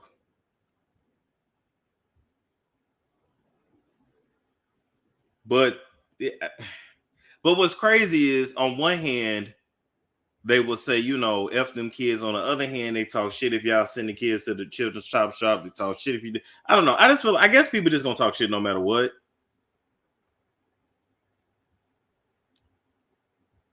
But we need a little bit more of Katt Williams out here. Just saying. Just saying.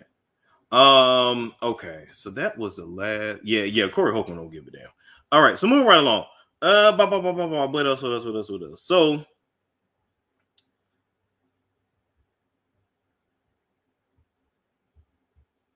Okay, let's talk about Big Mama's house, right? Big Mama's. No, let's talk about Brandon T. Jackson. Brandon T. Jackson dress.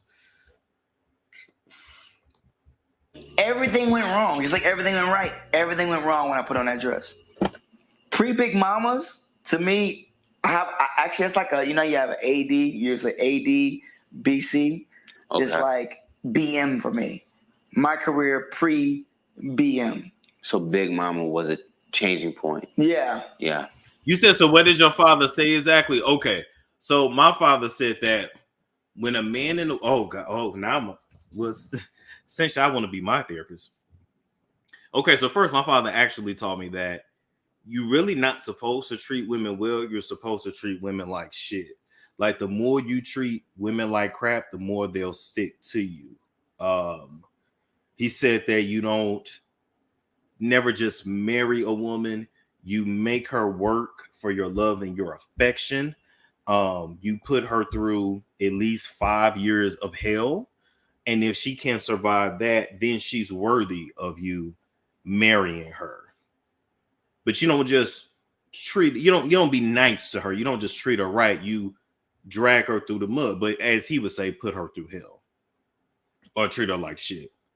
You make her work for your affection. You make her work for your time. You make her work for your love. You make her everything she gets out of you. You make her work for it.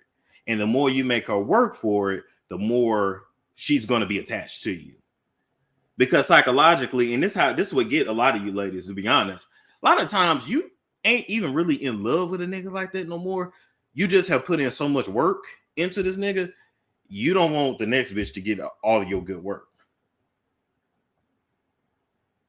You're like, damn, I didn't build this nigga up. But yeah, that's what my old man taught me. You make a woman work for your affection. You don't just come out the gate being a good nigga to her. That's how my old man didn't use politically correct language.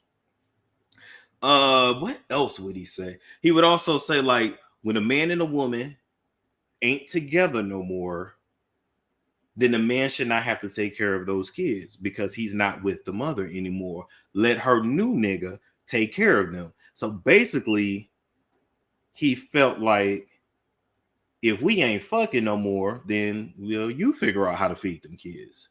You understand what I'm saying?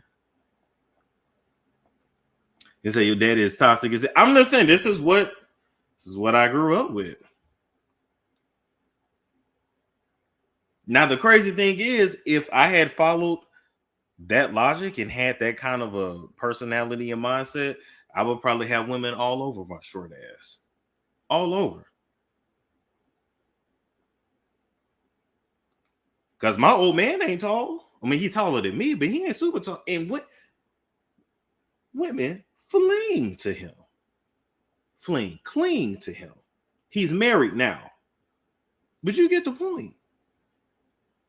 I've seen him with some unattractive women. I've seen him with in between. I've seen him with baddies. And I'm like, how did you get her? You're an asshole. And it was like, the more he was an asshole, the more the woman would like respect him. But then it got to a point where he would take the shit too far, and then the woman would try to kill his ass. That's another story for another day. He done had guns pulled on him and all that. You know what I'm saying? Like, he done drove women to, I mean, he drove my mama to, she grabbed a butcher knife out the kitchen and a Bible. Like, my mama was going to kill my daddy in his sleep. She already had it planned out, like, okay, I'm going to prison. I'm never going to see my son again. I already know his aunties, them going to raise him. I know I'm not going to see him again until he grown. Like, my mom had already, she had already worked it through in her head. I wasn't there at the house that night. She didn't want to kill him with me in the house, which I guess I got to thank her for that. And my mom, I don't know if she'll ever put it in the book and tell the story, but my mom said she saw a spirit on the floor that told her not to do it. And so my mom said, I mean, my mom had always believed in God, but my mom believes there was a spirit that came and saved her. That's what she had always said. But you know a motherfucker that drove you crazy when you got a Bible and a butcher knife.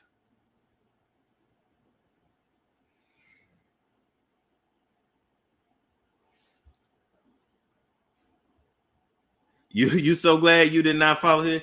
Yeah, but I mean, your dad's ideology was ignorant, but I must say there are many desperate women who fall for it. That's true. You said that's abuse. Well, I mean, my old man is a narc. He's a narc all day long. Ain't no having no narc traits. Textbook. Your stepmama is not happy or she got low self-esteem. I mean, my father's been married three times, and he was with my mother for 8 years, but they were never married. Then he got married after my mom. They divorced, and she's a lesbian. Then his second wife was white. She never had no kids, but she ended up being a lesbian. Another thing about her too, the white girl, right? So the white girl had always said like, "Oh, I don't want no kids." Because my father don't like kids. He didn't want no kids. He made that very clear. He said, "Oh, I'm telling y'all all my business." So I remember growing up, my father said like, "Damn, I wish I would have never had no kids. I wish somebody would have told me what it was really like." And he would warn me like, be careful who you have kids by. This shit really ain't worth it. He like, you might get lucky and you might have a kid that's worth a fuck. And he even told me like, if I had knew like what it was really like, I would not have even wanted you, but you easy. You don't give me no problems. But he said for the most part, like, this shit really ain't worth it. Maybe you get a kid that's worth a fuck, but it just ain't really worth it. Y'all saying damn. Then my own mama was like, because my daddy put her through so much, and my daddy family put her through so much. She was like, if I ever have to deal with this again, I'm going to commit murder. So it was like, it was a mess. Your dad sounds all. At least he was honest. What a horrible thing to say. Let me tell you something. Out of all the things he said to me, that did not offend me. That believe it or not, out of all the things he said to me, that actually didn't offend me. Other shit offended me and hurt my feelings. That actually didn't. Because that was honest. Because my father is just not a father. Do you understand what I'm saying? Like, he's just not. Wait, your mom's a no? My mom was not a lesbian. No. My mom was not a lesbian. My mother was never married to my father. After my mother, my father married another woman whom my half sibling is by, and she ended up being a lesbian. And then he married another woman years later who was white, and now she is married to a black woman. But long story short, the white girl thought, and she was cool, but she thought that she was special. She thought that, okay, he don't want no more kids, but surely he wants a mixed baby. I can give him a mixed baby. Because I remember the white girl made a comment about my half sister one time, like, oh, you almost look like you could be mixed. So I think it was something with her where she felt like, I can give you a light. Well, he already had light skinned kids, so she couldn't say that, but I could give you a light. I could like give you a light skinned kid with like good hair and like light eyes and all that shit. You know what I'm saying? Like I can give you what these black women could not. And even my daddy told her, no, I told your ass I don't want no kids. I want no mixed kids. I want no kids, period. I want no kids with you. Hell no. He said, we driving trucks. We ain't finna have no little kids running around here. What are you talking about?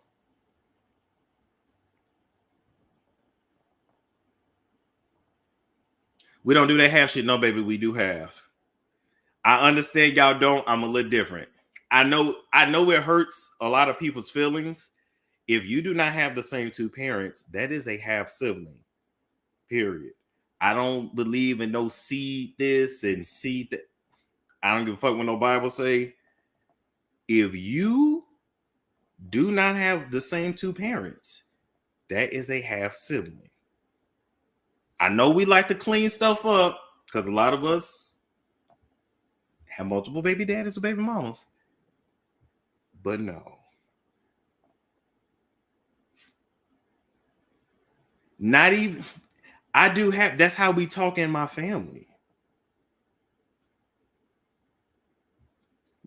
We even say, oh yeah, that's his sister on his daddy's side, to make it clear. Like it's not, we got to call things what they are.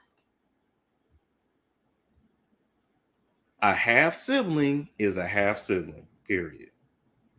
Now, we don't like the way they look, then start having your kids with the same person.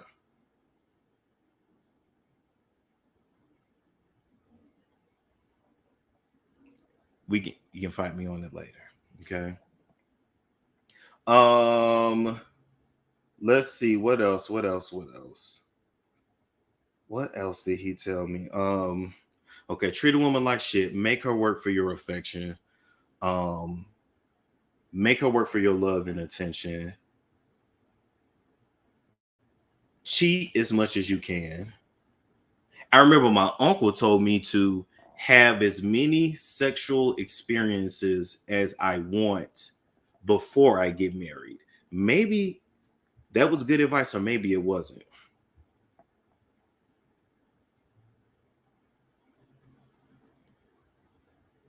Do you see what I'm saying? Maybe it was good advice, maybe it wasn't. But my uncle did tell me. Well, first off, he said, just become a dentist. You're going to make good money.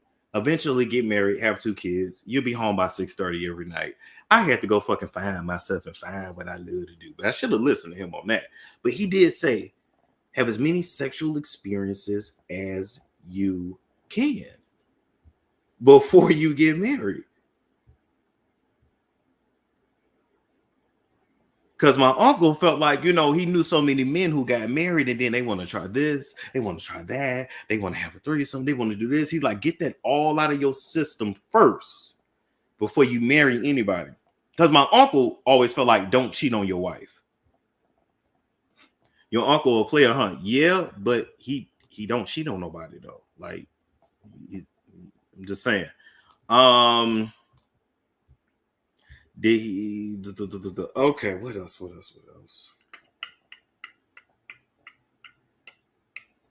Trying to think what other advice I was given.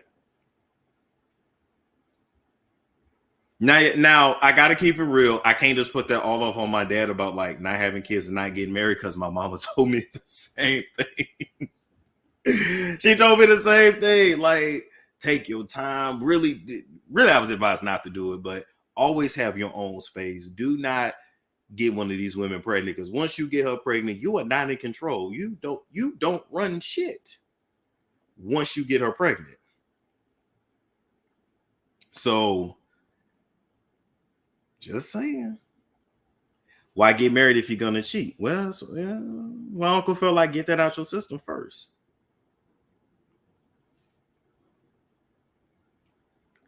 So it's interesting. That's why I tell people, like, you can't never think you got me figured out, because you might, like, I might present a certain way, but baby, if I tell you the shit I've been taught, your jaw would be like, oh my God, like, not Storm.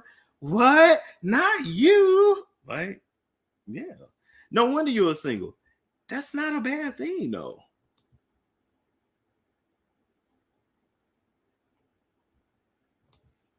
And you the smartest person in the chat. You said we really don't know you. You never really get to know me. To know me is to always get to know me. I'm just saying. How do you get along with your father now?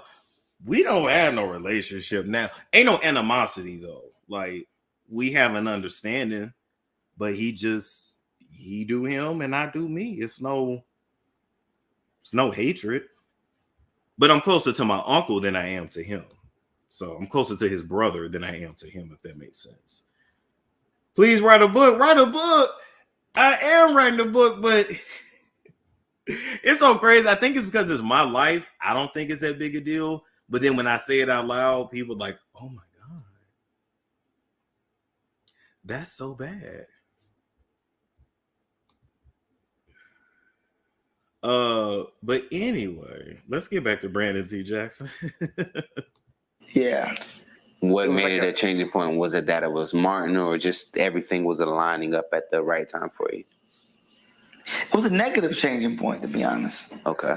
Positive in a way where the perception of my image was on every bus, but my personal life was in shambles in that time. It was horrible. You want to expound on that? What do you mean? Like, if I was a stand-up at the time, seasoned like I am now, I could tell the story. Mm-hmm. And that's the issue. Is like, how are you able to tell your story? Oh, another thing too, while we just talking about me. Oh yeah, and he definitely said that women are supposed to mind you. That's some country shit, MIND, but listen, he definitely said women are supposed to mind you. And if a woman ain't gonna mind, she ain't worth marrying. Like, you can be with her, you could date her, you could just string her along forever. But if she ain't gonna mind you, she really ain't worth listening to.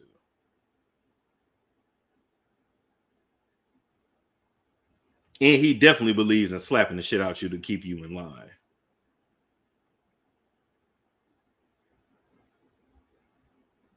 Whoop. Look at God saying, not today, but it's the truth. Okay, let me go back and play that. The most elegant way, saying in an eloquent way.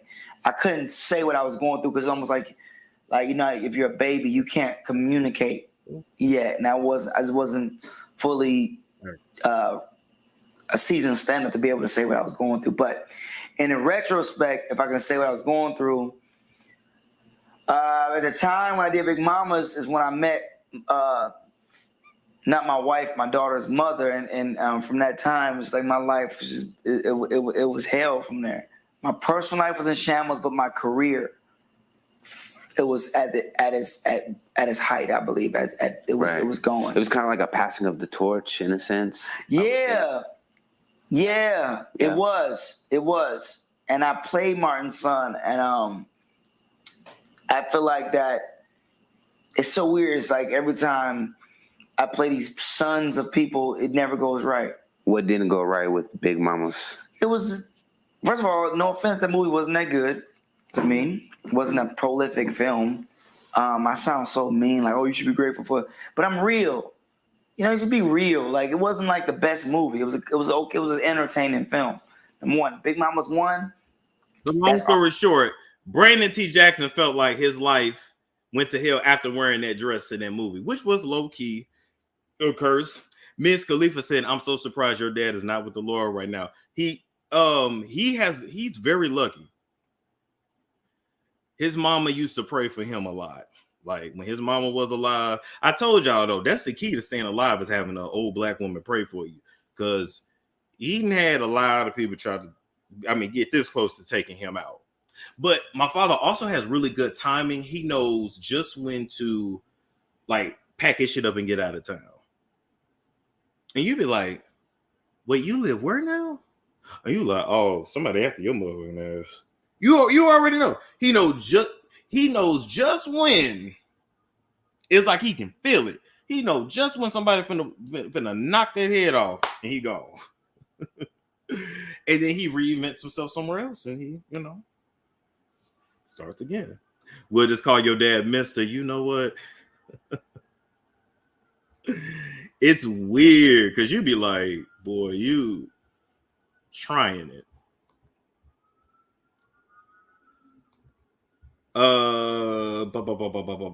Prayer works. Yes, it does. All right. So moving right along from that, let's actually talk about Jonathan Majors. I wanted to get on this because a lot of people, this really went over their heads. There we go. Picture of Jonathan Majors. All right. So a lot of people was like, damn, Katt like went in on Jonathan Majors, said he was ugly, said he had a little head with a square jaw and the big nose, and low-key was pointing right at Shannon Sharpe, who looked just like, well, darker version, but looked just like this when he was in his face, and was saying like, damn, why he calling Jonathan, but call him Jonathan Wright, why he calling Jonathan Majors ugly? For me, what I read into that was, first off, Jonathan Majors was placed in his position and he was taken out of his position just that quick when he got out of line. Okay, cool.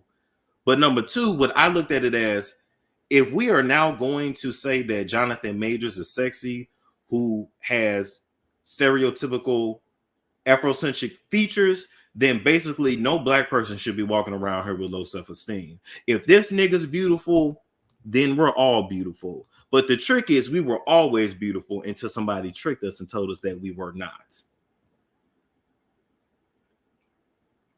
His body's impeccable. Pure African genetics. But if we gonna say this is beautiful and this is handsome, bitch, we all are. Then we just need to love and guess what? We should have been loving ourselves the whole fucking time. Now, my only caveat to add to that, and this is where I would go deeper with Katt, if I had the opportunity to. I just wish that when these features were on women, we also considered them attractive. Because this is how most of us look. And it's like we running from that. Yeah, John Boyega got the same like big shoulders, small head, big jaw. If this is beautiful, which is fine, I have no issue with that. But we also need to look at his counterpart as beautiful too. Because Megan Good is not his counterpart. They don't even if they have a baby, their baby's gonna look like him if they have a baby. Do you understand what I'm saying? Like when I look at him, his counterpart, which he probably don't like what his own reflection, his counterpart is like Serena Williams. Now I got that from Love Jones. I didn't come up with that myself. But his counterpart is Serena Williams. Like he and Serena Williams should have a baby. I always thought that like somebody like Chad Ochocinco and Serena Williams should have had a baby. Oh my God. Hold on, I'm gonna show y'all an example of that. Like, I really want us to get back to being with our counterparts. I think low key, a lot of us is suffering because we want what we don't fucking belong with.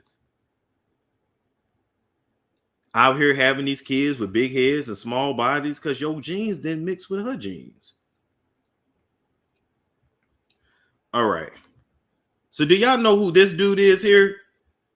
Christian Swole, they call him Swole Ricketts. He went viral a while back.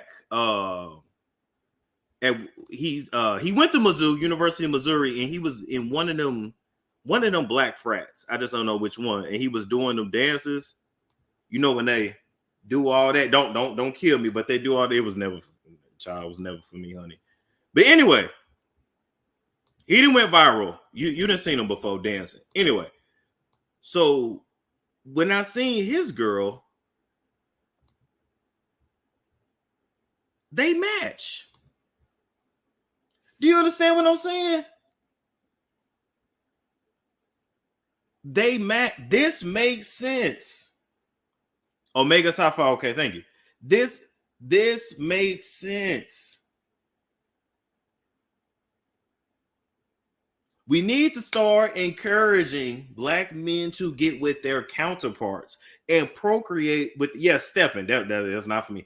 And procreating with their counterparts. So opposites don't attract. They can, but I want to see some more like and like. I want to see some more black on black. Both are athletic, but this makes sense. Now, if he was sitting up with a woman that looked like Nicole Murphy, I would think that shit looked weird.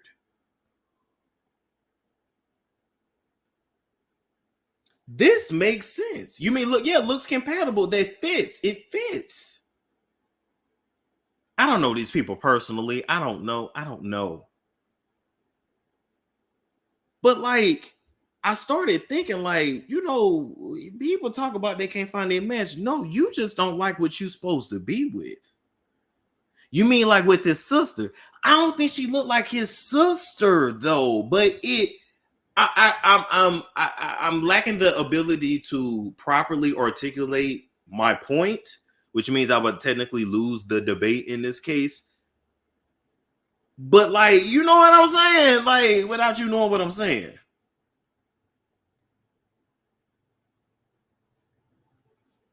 Whatever. You know, you like what you like, be with who you be with, but you say my parents don't match either. I don't know. I think we need to start doing some matchies. Y'all not gonna like this, but I think we need to start leaving tall men for tall women. Ooh, they get mad at me when I say that. And my 5'2" girls date you a 5'5" guy. That's your perfect match. Y'all don't want to. Oh, y'all don't want to hear that shit though. Y'all don't want to hear that. Y'all don't want to hear that though. Oh, they don't want to hear that. Leave the tall dudes for the girlies that are 5'6", 5'7", and above.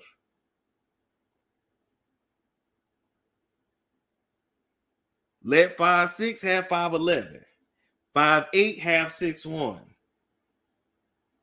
Where are you at 5'1" with a dude that's 6'4"? Why? Just hell no. Oh, they get mad at that. They get mad. Tall men don't like tall women. Shit changing. Men start waking up and was like, I don't want no short son. And I'm hearing more and more tall men say, I'm gonna need her to be at least 5'10".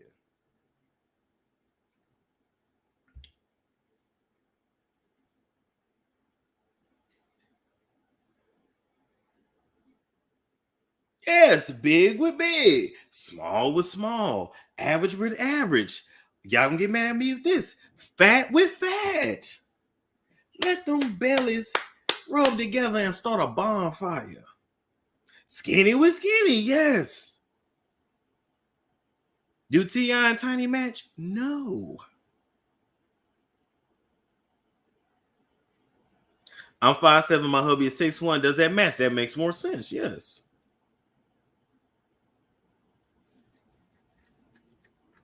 Oh, y'all don't want to hear that. Oh, boy, they gonna start clicking off with that. Fat and fat, don't worry. Why not?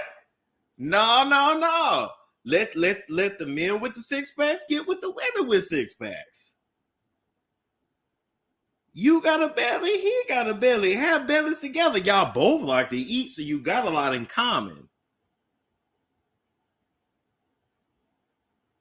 Oh, y'all don't want to hear that. Fat with fat, though, that's too much. Okay. Oh, eugenics much? Let me tell you something. y'all are all practicing eugenics in some kind of way. You just don't say it.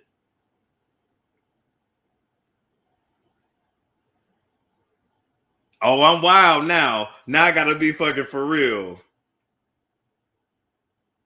I'm 5'5" to 5'6". My baby daddy 6'4". I think he's still a little too tall for you. I think if you're 5'5", yeah, like 5'10" or 5'11". Yeah, that's great. He's 6'4". I think his matches more a lady that's like 5'11". If we're just going off of numbers alone. Oh, they don't want to hear that shit. So what about you always saying you want a tall queen? Yeah, but I know I would have to pay her. She's not my equal. I know that. I know she's lowering her standards for me. Now, money is the great equalizer, baby. Money is the great equalizer. Anyway. Oh my God. Genitalia can't line up if they are both obese. I'm done. So anyway, I took it as Katt saying, oh wait, get it off them. Somebody gonna clip that out and send that to him too. Hope I don't get no email. If he's beautiful, then black is beautiful, period. And it always was. All right, moving right along from that. This video done got long. Okay. Katt talked about Kanye West and said, why are we expecting a crazy person to not be crazy? Facts. The ludicrous conversation to me was not really all that important, but I want to end on his comments on Tory, Meg, and Kelsey. Boom. Right? If you caught what Katt said, he said, damn, what did he say? Either he shot her or he didn't shoot her. Either he shot her or he shot her. Well, I don't even remember what he said verbatim, but what I got from it was the girl got shot. Either Tory shot her or Kelsey shot her. But somebody shot her.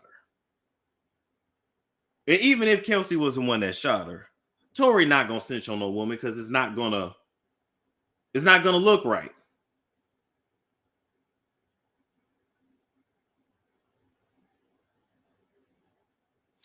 He said if you didn't shoot her and you won't tell who did, then you did. Thank you. Y'all, either Tory shot her or Kelsey shot her. She was whooping Kelsey ass. I can kind of foresee Megan, let go. Let go. Oh my God. Let go. Let go.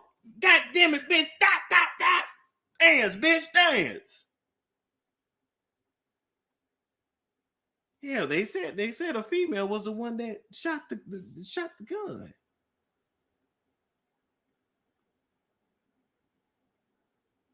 Either Tory shot her or Kelsey shot her. But if Tory ain't gonna be honest, well, he just gonna have to do that time.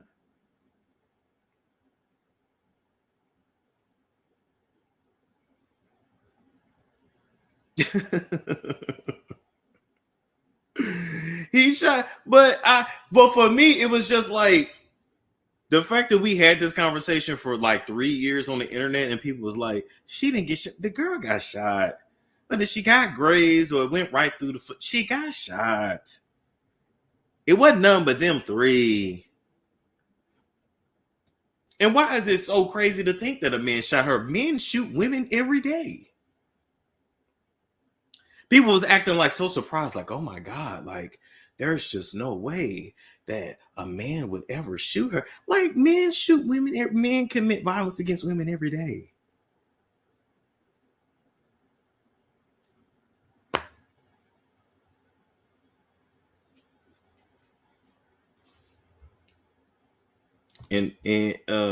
But why would Tory go to jail for Kelsey? Your father sounds like a demon for hell. Oh, he gonna be mad if I put him in the book. Should I put him in the book, y'all? I feel like people be like wanting to understand me so much, and it's just so interesting. I'm gonna tell it all, baby.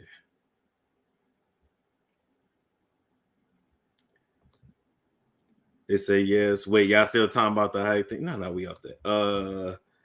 I think anyone who doesn't think she got shot should be. Good point. Good point. Now they said no. His Ludacris comments was important. Let's talk about that real quick. Then he said him and Ludacris had an Illuminati meeting, right? And they said that one person is gonna keep their sideburns and one person is not, and one person is gonna be paid $10 million over, we'll say 20 films, 10 films, or whatever. One of y'all gonna have to pick. Y'all both can't look the same. Y'all both can't play the same character. Y'all, in this industry, it's all about a character. And you either get to pick, you either get to you pick a door, you know. You either gonna play your character or you're not. And when you're done playing your character, they kill your character. A lot of these celebrities are not actually dead. They just kill off the character and they go on to live a regular life. Elvis is still alive. Joan Rivers ain't really dead. Just saying. Sometimes they just get tired of playing the character, because when your star rises to a certain point, you're not even human anymore. You're a brand at that point. Like Kobe Bryant, Marilyn Monroe, Shaq, Whoopi, Elvis. Did I say Beyonce? Beyonce. One day there's going to be a Beyonce Inc., a Beyonce Incorporated, and her name is going to be owned by some corporation that just puts her face and her music and her likeness on shit for years to come. We got all this virtual reality shit now, so then we're going to start making more money off putting these characters in virtual reality. It's all a stage, and so when you really start thinking about it, just saying. It kind of makes sense. Kevin says he's a brand. When he get old, he's gonna start a Kevin Incorporated. It's gonna be controlled by like 14 or 15 white men, and for generations to come, yes, his likeness and his name and his voice will be used again and again and again. Same thing with Tupac. Somebody's getting paid off of that. It ain't his family. Just the fact that you can sell the rights to yourself, you can sell your likeness.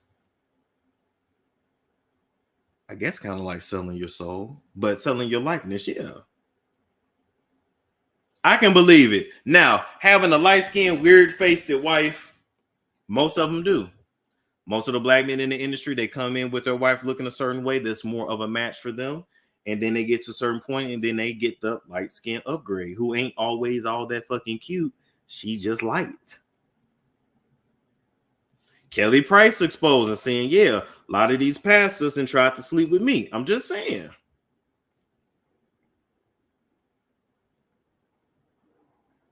The biggest takeaway from this interview was, man, don't be believing what these people say. Your entertainers should not be your leaders. We need, if we want leaders in the black community, we need politicians who are not trying to fucking be celebrities, not trying to be rich and famous. We need people that want to be selfless and do the fucking job and do the work. Dre's ex-wife Kim. Where they get an alternate universe? No, living different lives. You can have plastic surgery and you can live a different life, get a different name. Just like with Elvis, there are 4 Elvises. You know, Whitney Houston mama allegedly ain't really her mama. Yeah, it's so many secrets in this industry. It's crazy. Then when I sat back and I looked at people that are famous, I said, shit, you really only get in this. I'm talking about getting famous. You really only get in by blood. Either you're a relative of somebody that's already famous, so they've made the sacrifice for you because they're already in, or you spill blood, you sacrifice somebody blood to get in. But you really can only get in by blood, either sacrificing or bloodline. But it's all about the blood. But as we know in spirituality, the blood is very powerful because the blood is your life force. Just like having booty sex is very spiritual because you start releasing Kundalini energy. A lot of them have hard-faced wives. I mean, we all know that.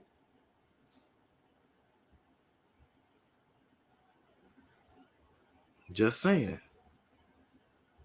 Angelina Jolie said a lot too. Yep. I gotta find that video. That video's so hard to find. Angelina Jolie.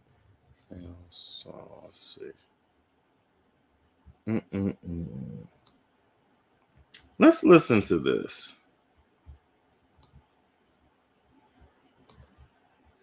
He also said that you two wrote your names or wrote a pact in blood, something like that, saying that you will never be away from each other when each of you is filming a movie. Is that, am I getting that right? That It was kind of like that. We signed our life away to each other on our anniversary. Even it was notarized that we couldn't. I mean, if there was even, the thing is, we're never going to separate. So it was our way of saying to each other, we just, we're together forever. We're so in love. We're best friends. And it's. Don't that sound crazy? Saying you want to be with somebody forever, signing your name in blood. This is when she was with Billy Bob. This is 2001.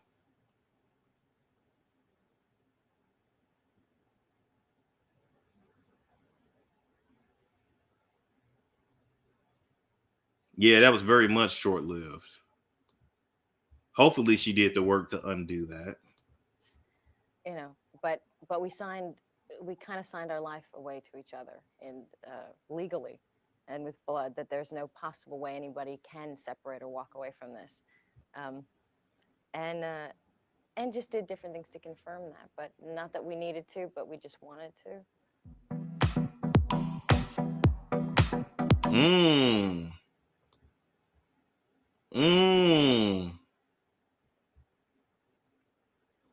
I'm just saying. Well, there was another video where she like described the rituals and all of that. Let me see.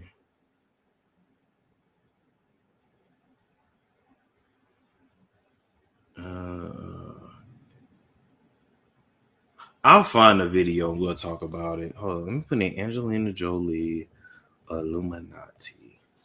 Remember, once upon a time, they said we was crazy for even mentioning Illuminati. Now people talk about it openly. Ooh, let's listen to this video. Okay, guys, you ready for a story? You ready for a potentially triggering story? Okay, so for those of you who don't know, I come from music originally.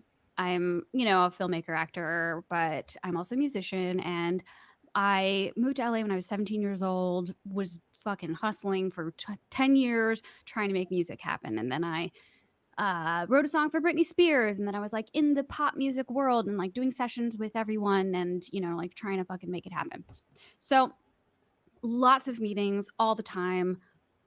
I would say 90% with men. All the producers, I would say 98% men. I think I worked with one, maybe two female producer that entire time. And one day I got, I can't remember how it happened, but whatever, an A&R, like an executive, basically, not an executive, but like a pretty high up A&R at a major record label reached out to me and was like, hey, I'd love to talk to you about your songwriting, because at this point I'd written for Britney and whatever. I was still kind of fresh at the time. And I was like, great. So we set up a meeting. I go in there and I meet with him. And here's where it gets complicated. I was attracted to him. Oh. And there was an obvious flirtation. There was an obvious magnetism between us. I left, whatever. I was like, oh, okay, I'm attracted to that person. That's weird. But I didn't think much of it. And then he emailed me again and was like, hey, could you actually come back? I want to talk to you about your artist project and not just your songwriting. And then we can go get a drink or whatever and discuss it. Now, for context, at this point, I go out to bars with music industry people all the time, because that is one of the ways that we have meetings. Right. It's not always in the office. It's very, very common. At least it was at the time. I haven't been in it as much lately, but my manager and I would go out hard on her, wearing her down. So I don't want to downplay that. But like one of the many, many dynamics. A lot of my guy friends were actors, and a lot of them were on television shows, and a lot of them would have sex with girls who are over 18, but fans of their shows because they were kind of those kind of shows. And I was just like, these are fans of yours.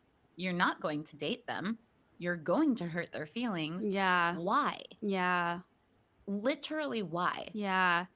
Oh, that one's so tough because it's like, can you just not Can you hook just up with anyone not? who's I really wanted to be in with these people. They had a lot of power. They were like kind of star makers at the time. And so he came over to have a meeting with me. And oh God, I wish I could say his name because his name is so ironic. If you even knew what his name was. Is it like Gentle Whisper or something? Close enough. That's my favorite ASMR girl. Shout out Gentle Whisper. Okay, go on. He sat me down and he was like, if we're going to work together, I'm going to need you to trust me. Oh, Lord. What'd you say?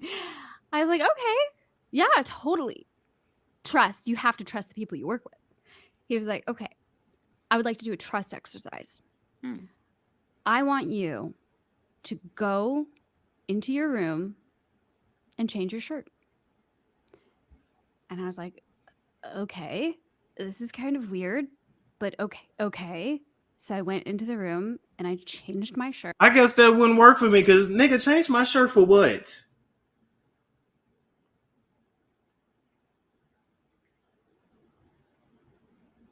Change my shirt for what? You know what was weird? I was also told this too, even by Linda. Dr. Linda been on the show. Even she told me, she said, when I was thinking about getting a publicist, I'm glad I didn't actually get with that publicist because that publicist was a scam artist. And some in my spirit told me, my discernment be on point. Anyway, she said, you know, if they want you to wear a blue shirt, you just got to wear a blue shirt. What is it with these colors and these clothes? I wear what I want to wear. I do what I want to do.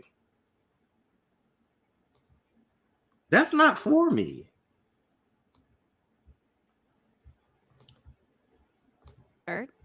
Obviously not, he wasn't watching or anything. I came back out. He sat me down. He was like, good. Now I want you to do it again. And I was like, I don't feel comfortable doing that. Like, this is feeling weird to me.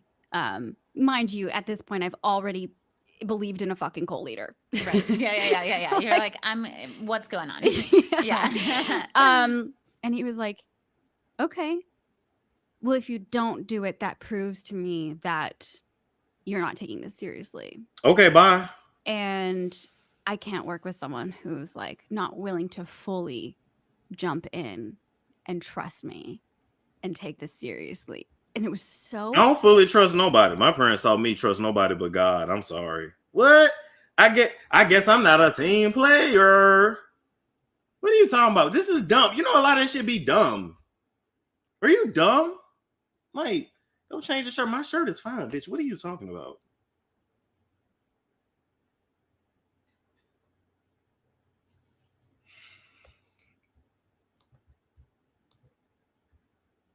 Said to me, This is Lady Gaga now. take your clothes off. And I said no.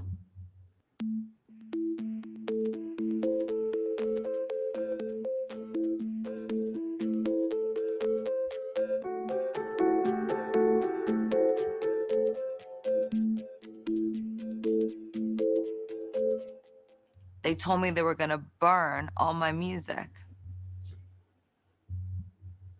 And they didn't stop.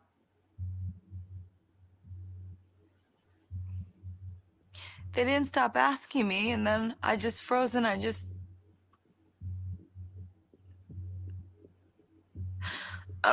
don't even remember.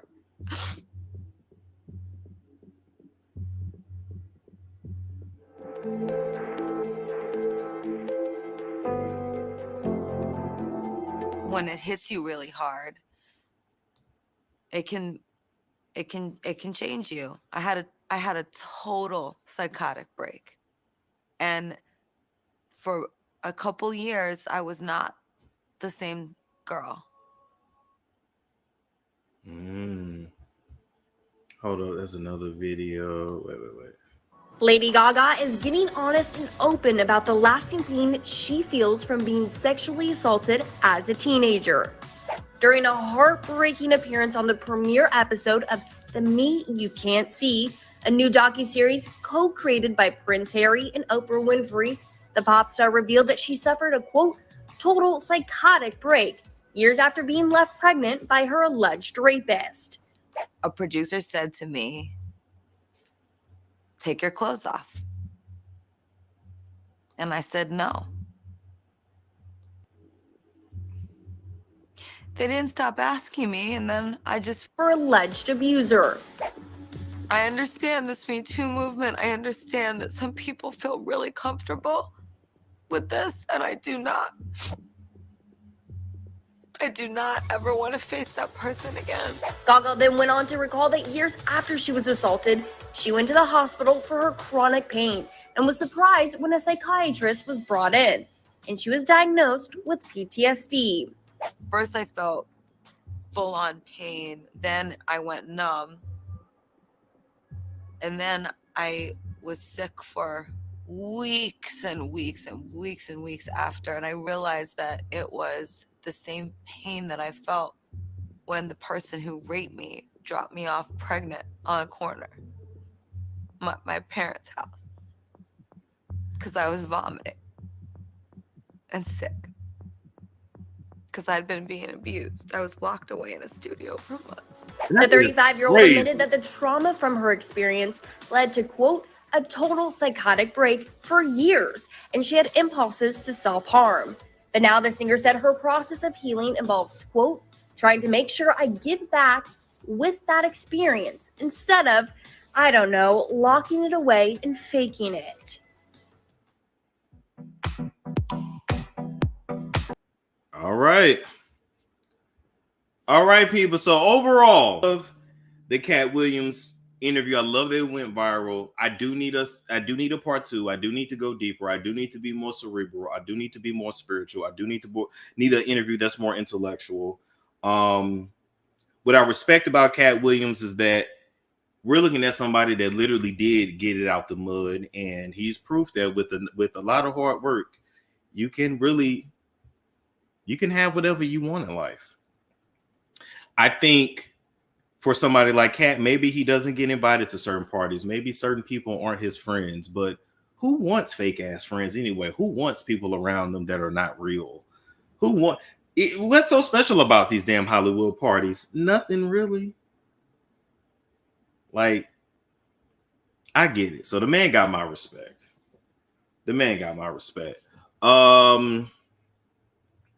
Let's see what else. Let me take that down, and that. Boom. All right. Don't nobody want them as friends. Exactly. So he also proved that you don't have to sell out. Exactly. Now there are certain doors you will never get in, period, because it's a club. If you don't do what they do, you don't get in. That's fine, but you can build your own club. You can have your own. Then why do I want to be a part of something where you can build me up and ruin me? Look at Jonathan Majors. He was on top of the world. Now he ain't shit. Now he talking about he got him a Coretta. Y'all better read in between the lines with all that Coretta talk. I feel like low-key he trying to like channel MLK spirit and Coretta Scott King spirit. That shit, y'all better start listening. He has this weird obsession with Coretta and Dr. Martin Luther King. Yet if he was really about it, your ass would have been with a black woman from the start. Strong ass jaw. Didn't House of Gucci involve that set? I never saw it, but probably. Hollywood is like high school in a popularity contest. Facts. They ruined that black man. Or did he ruin himself? Then we have to start asking, are there spiritual implications for like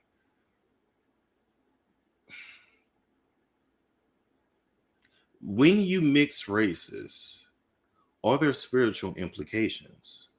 But do races or what? A race ain't got no spirit, or a spirit don't have a race behind it, or maybe you do. I'm just asking. Sound like a lot of them men are having spiritual implications with who they getting with. This is something to think about. Because having Megan by his side, whether it's real or fake, definitely helped him. We can't act like black women are not a helpmeet. Because they are.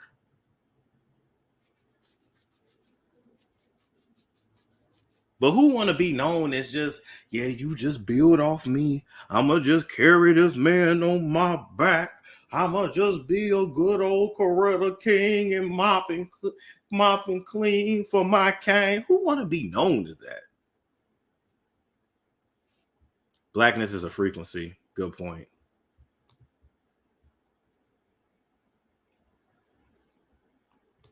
He really does. He really does. If I need somebody to pray for me, you got to be a black woman. Preferably, I need you to look like Big Mama. Jonathan act like he's still in Lovecraft Country Time. Jonathan just strikes me as weird. And I know I'm a weird black man, so I can say this, but like something's off. If he was somewhat neurodivergent, I would not be surprised. Yeah, exactly. And this long-suffering mammyism. You're not with. No, I own my weird. I don't have an issue with being called weird because the norm out here is I don't want to be a part of that shit. So I'm good. I'm weird. I'm strange. Leave me alone. I ain't shit. Don't talk to me. I'm good. And the more I say that, the more people gonna want to be in my face. So weird. The less I care about others' approval, the more people are drawn to me. It's weird. Starring Katt Williams called Jonathan Majors a slave. He's probably being recorded because they want you to have an issue with it. Facts. Shannon is a Kappa Phi Alpha. Wait, Kevin Samuels was a Kappa too, right? Or am I tripping? First of all, what are all the black frats? Or do they call it the Divine Nine? What do they call it? What are all the black fraternities and sororities? Okay.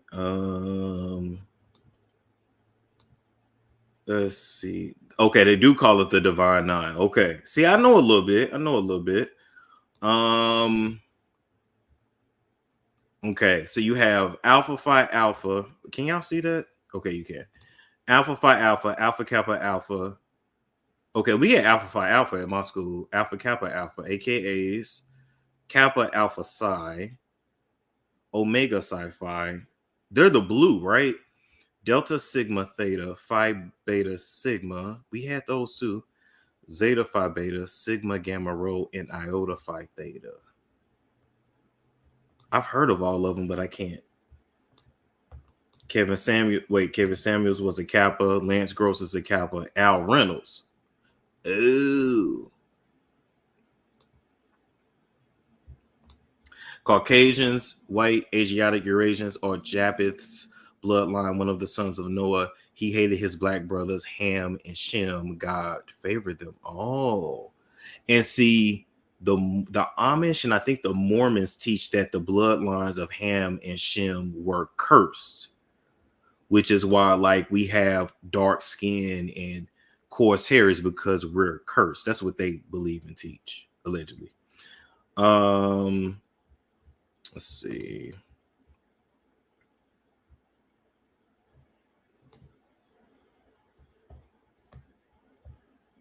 I really want to learn the history of these black fraternities.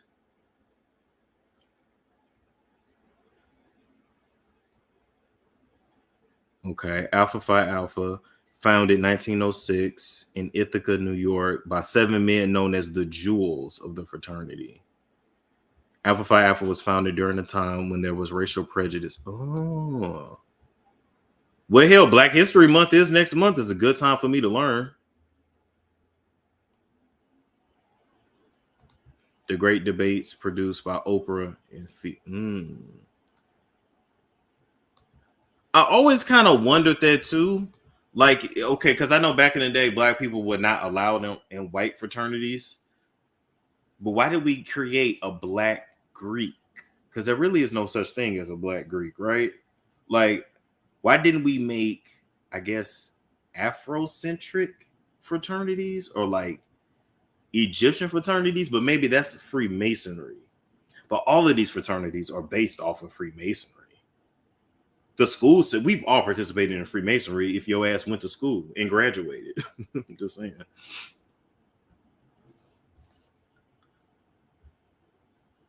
For protection on white campuses, got it. And I'm asking, I'm not even trying to be disrespectful. I'm really just asking.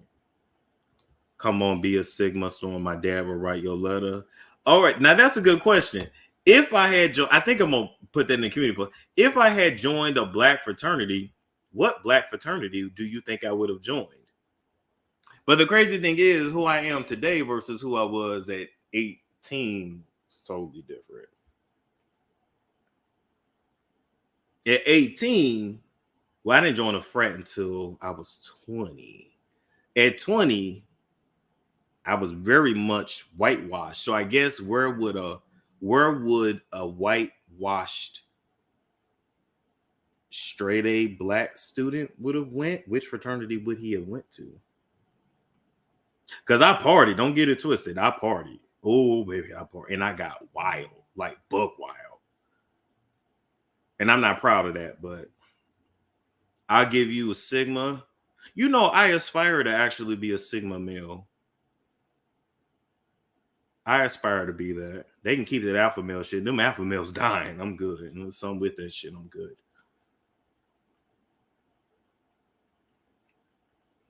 Iota, Omega. You say Kappa's LOL. You say that because they say I'm sweet. That's why you say that. Big Simon. That's what I aspire to be. If I'm keeping it real with y'all.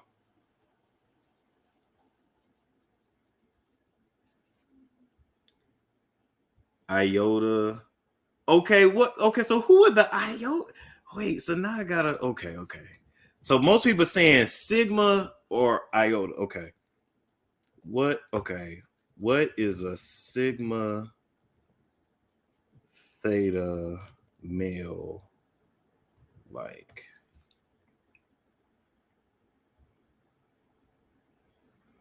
Wait a minute.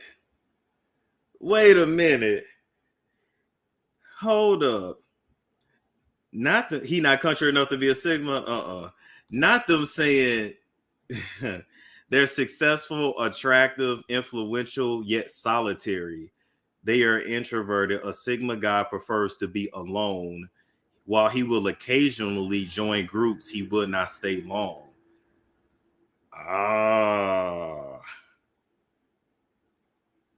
Oh my God.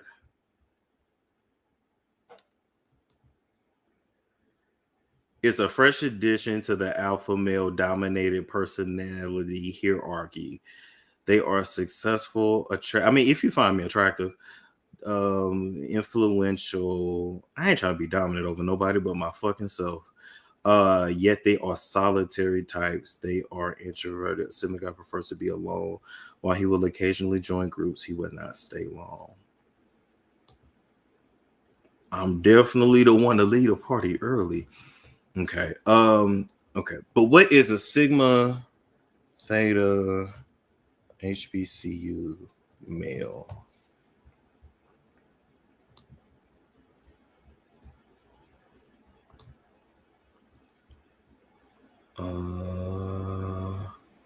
Iotas get clowned, but I like them. Okay.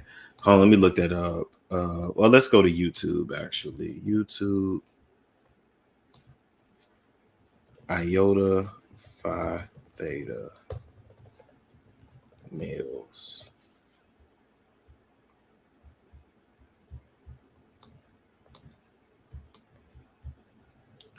Q dog. Well, what's a Q dog?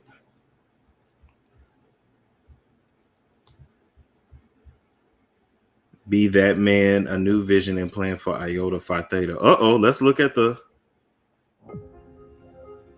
We've come a long way since the fall of 1963. From 12 students, we've grown to more than 30,000 brothers.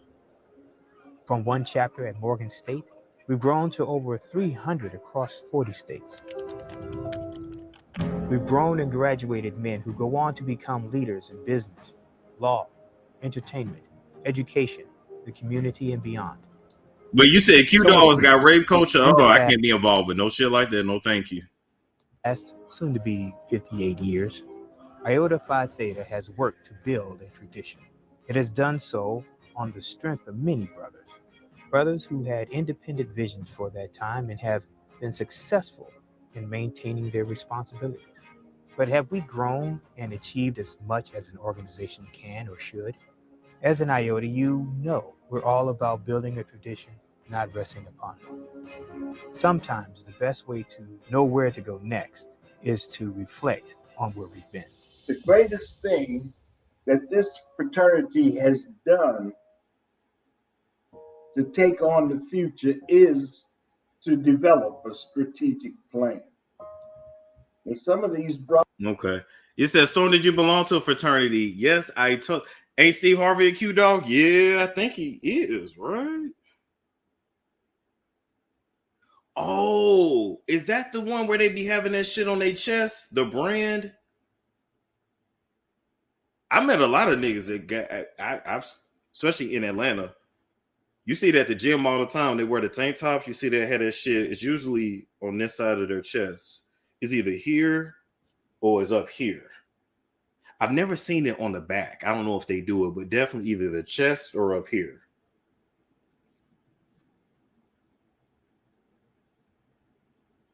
Yeah, they brand on the chest of the arm. No branding. Storm, you would like that? Nah, not branding me. I remember I said that to a teacher who I guess was a Q Dog. He was like, no, you don't have to do that. So, some people get the tattoos. You don't have to do that. I would get the tattoo. You ain't branding me like cattle. That's fucking wild. That's wild. I'm good for a good old tattoo, not a branding though.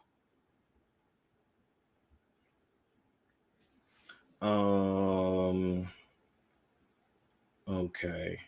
But moving along from that, yes, I did join a fraternity, but I joined the white fraternity. So, but I went to an all-white, a mostly white school. Our school was 95% white, and we were in a town that was 98% white. Christian Keys is an Alpha Phi Alpha. I feel like all the Alphas, the Alpha Phi Alphas dudes was smart. Now, I knew one that was kind of an idiot, though.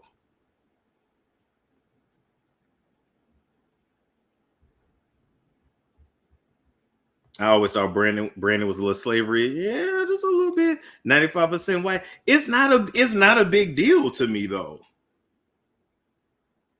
It was not. When I tell you it's not. Wait, I'm gonna show y'all. I'm gonna show y'all. Let me show y'all.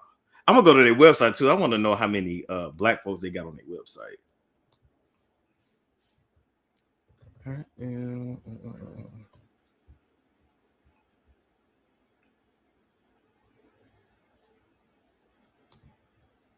Hey, it's me. You wouldn't be bankrupt when you graduated. The place. Hold on. Here's one of their commercials. Wait a minute. Here go one of their commercials, child. Miss it here so much. I know I'm not why you originally decided to come here. You picked the #1 school in the region. The place that could give you opportunities as an undergrad. Where your professors know you by name. Your folks like the safe community. And the fact you wouldn't be bankrupt when you graduated. Trust me, I know how great Truman is. I've watched that place grow up. And no one is prouder of it than I am. I understand you picked the school first, not the town. Crystal. For some students, I'm like moving to the big city.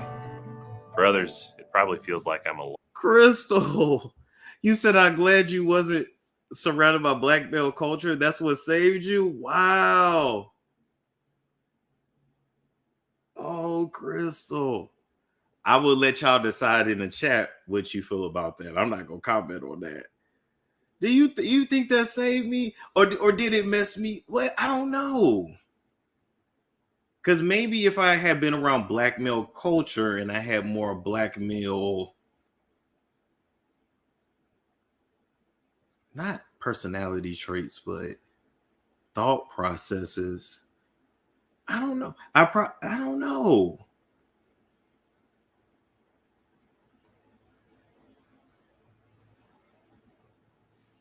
Damn, I agree with her. Damn, they said I agree. Oh my God. You're not like these thugs on the internet, but what? But you do have some of your father uncle traits.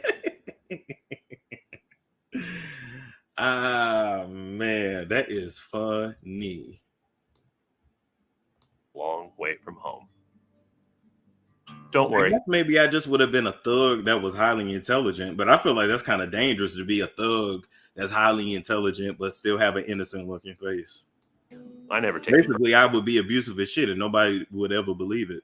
Personally, because the students and I have a relationship that's, well, unique and beautiful, and I wouldn't change it for anything. Kirksville means something different to everyone. As a town, I'm special to you in unique ways. Look at the barbershop. That's how the town was.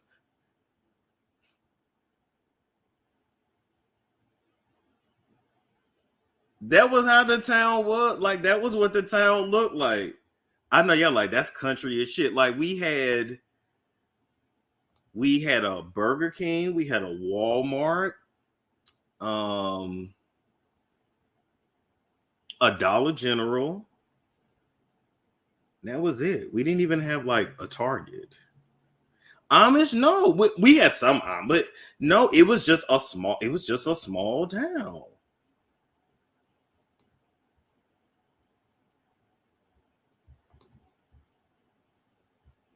Let me see. Oh, do they still have that summer school ad? I was definitely in a summer school ad. Wait, German State University summer school.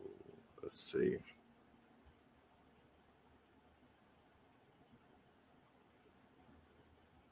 Oh my God. If I see myself in one of these ads, I'm going to flip. 5 years ago, I went in school 5 years ago. Hold up. Let's see. I'm gonna make sure I'm not in the ad. I don't think so. Okay, no. Okay, no, I'm good. We're good. We're good. It's probably four different types of black. We had 12 tribes. I went to PWI. I felt safe from a lot of things. Wow.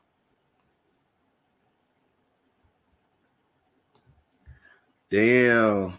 Sound like, looks like Crackerville. I'm using that. Are you sure you weren't that? I was not the mascot. Stop. Wait a minute. Hold up. Truman State School University. What? 20. It's going 20. Was it 2012? 11 years ago. Let's see.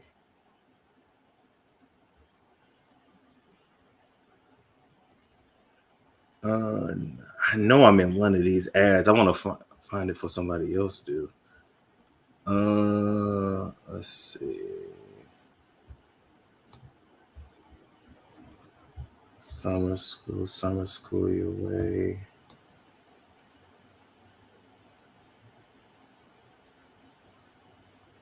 Shouldn't stay a day in a life.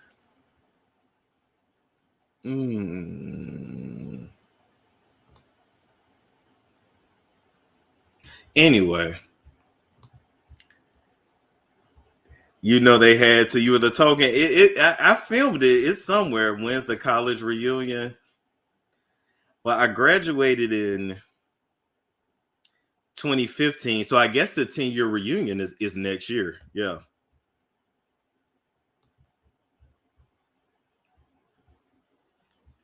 Let's see. Okay, hold on. State. Oh God. Oh God.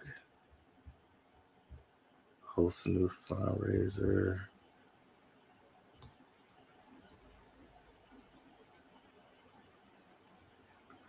All right, so moving along from that, are you going to go to the reunion?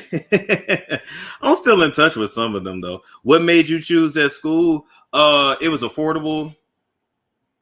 I had a academic scholarship, so the only thing I really took out loans for was actually they cover most of my housing too.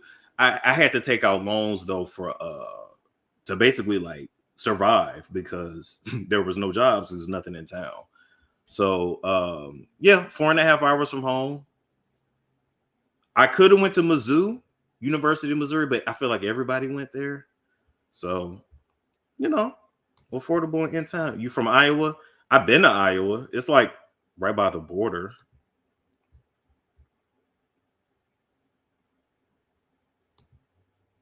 Let's see.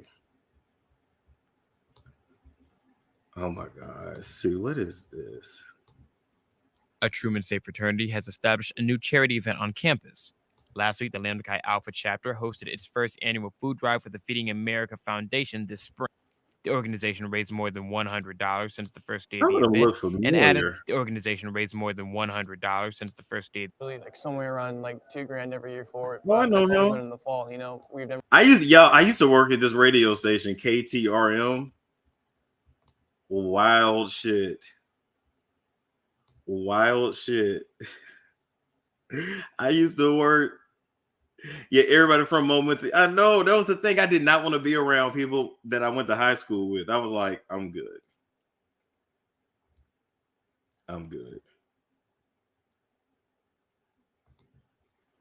My daughter went to SLU. Yeah. Nah, SLU, I didn't want to go to SLU because SLU was in town. And I was like, nah, I need to go out of town at least. Okay, let's see. What else can we find?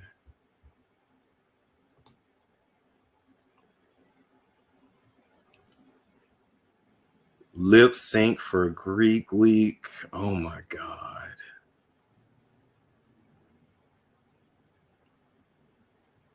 This is some wild shit. And we were on ridiculousness. Lambda Chi Alpha Rush 2019. Let me show you. Oh my God.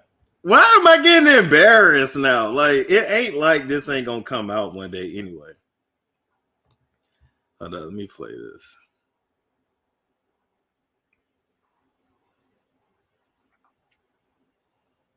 Oh, this made it to ESPN. I mean, the parties we had there. Yep, that go to the frat house. Yep, the volleyball pit. We did some crazy shit. It made it on ridiculousness. This was the backyard right here. I remember all this. How was your college homecoming? I mean, fun. We get lit. We black out. We drink. I know we normally black out on like Natty Light and natural, whatever that fucking beer is, and it goes from Natty Light to Mad Dog to MD 2020 to somebody always brings some fucking moonshine. Like, not the frat house looked like a plantation home. This was Missouri. Listen. In 47 years.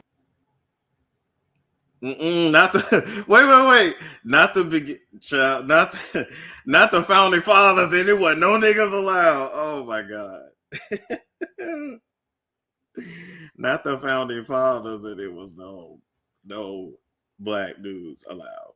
Moonshine is dangerous. Let me tell you. Storm, you're 30. Yeah, I'm going on 31, but yeah. Oh my God.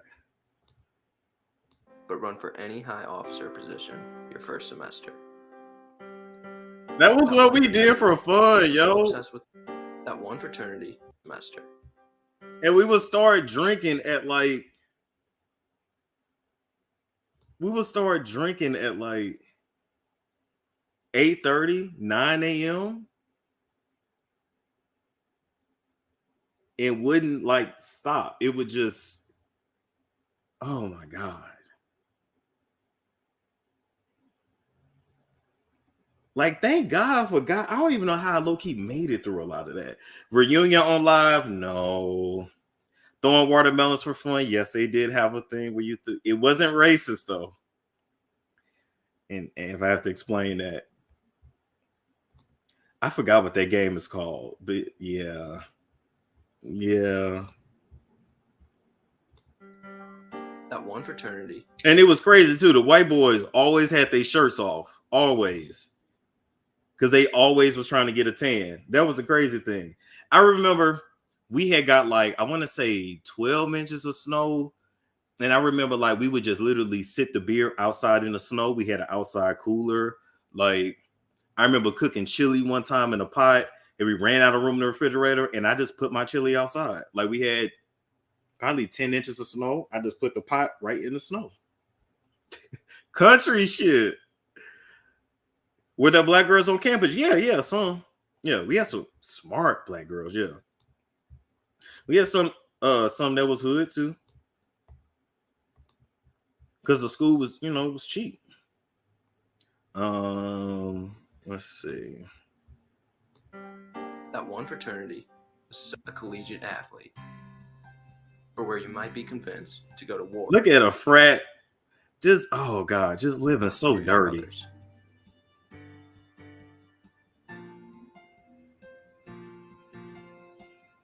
Oh God.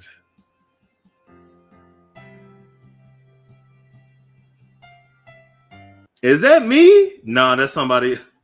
I had to look and say, is that me? That's somebody else. That's another black dude. That's not me. Oh my God. Okay, I had to look twice. 30 stories, 30 years. Yeah, nah, because I never went up there to that top room. Okay, no, that's not me. 30 filmmakers. ESPN's critically acclaimed 30 for 30. It was a time. It was a time. I have lived, when I tell you I have lived so many lives, which is probably why I look so old. There's another dark-skinned gang. Exactly. It's weird because some of them considered me dark, and then some of them would say, oh, with your light ass. Like, what the fuck? People have been obsessed with my skin for a long time. You weren't scared they would do something to you? I went out in the woods with them and everything. Been river rafting, fishing, hunting, all that. It's given Zac Efron movie. Some of them did act like that. Wasn't there 2 black guys? When I was there, it was just one. I was the only one. And then another one came. And they hadn't had a black dude in a while. I think the last black dude before me was this dude named Vashawn. I think his name was Vashawn Nixon. Was a black dude before me. You were a prepper, you were Abercrombie. We had to, everything. But see, be clear, I liked Abercrombie anyway. But like, yeah, we had to. Like, we had the collar with the khaki shorts, yes, or the khaki pants, yep. With the what's them flat shoes, the Docs or whatever, yep.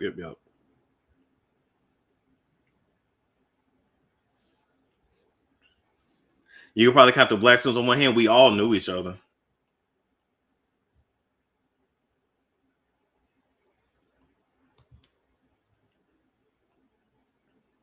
We all knew each other.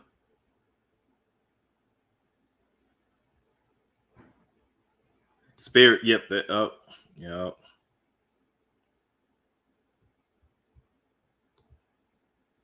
It was a mess.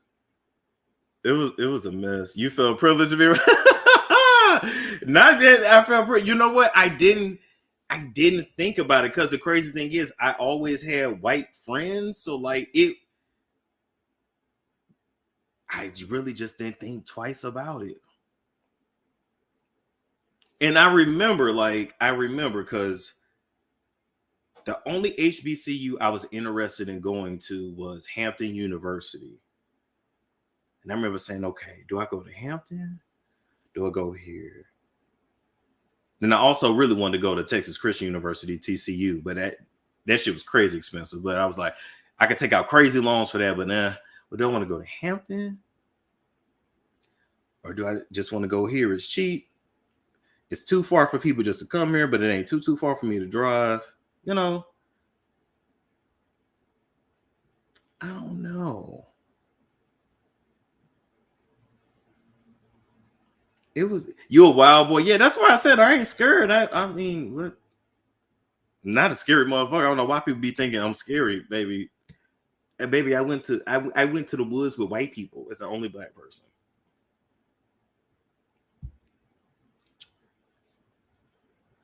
But I always think about, like, what would my life have been like if Storm had went to Hampton University? Would I be married right now with 2 kids? Probably. Would I have went on to become, would I have been like Cecil and found my Simone? I don't know. She's too goddamn loud for me. Like, would you go to get your, I already have my master's. You mean would I go back and get my PhD? I want to, because I want to be called doctor.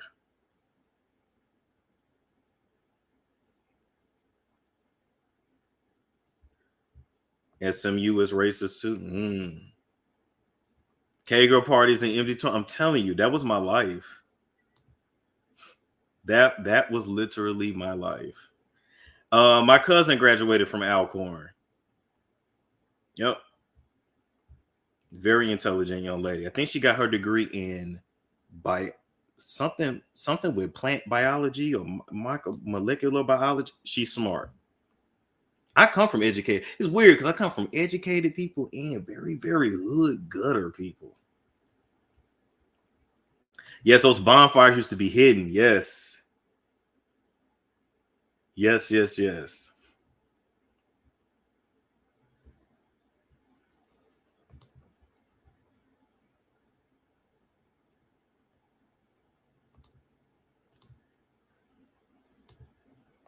Telling you, Sperry wearing ninja. Listen, I used to have a skateboard.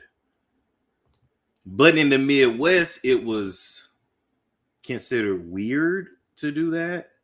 But then when I talk to people from like the East Coast or even the West Coast, they like, all like black boys had skateboards in LA all the fucking time. So a lot of things, it just all depends on your environment.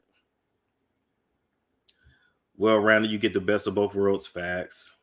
I definitely did not expect this to be 3 hours long, but Storm, all black people in America. Oh Lord, some of us didn't have those opportunities. No, I am blessed. I can't even hold you. It's sometimes in life I just got lucky. Some shit in life I just got lucky. I think it's just people in my bloodline made sacrifices before me. I don't mean no witchery shit, but I mean just paved the way for me to be able to live the life I live now. You look like you have a skateboard. I mean, yeah, I ain't been on one in years, but yeah.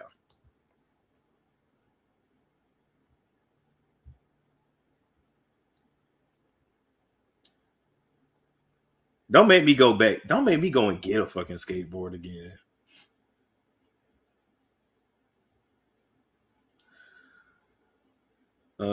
Storm, you heard a Sigma 5 film? You live a good life. I can see you as goth. I had a goth phase.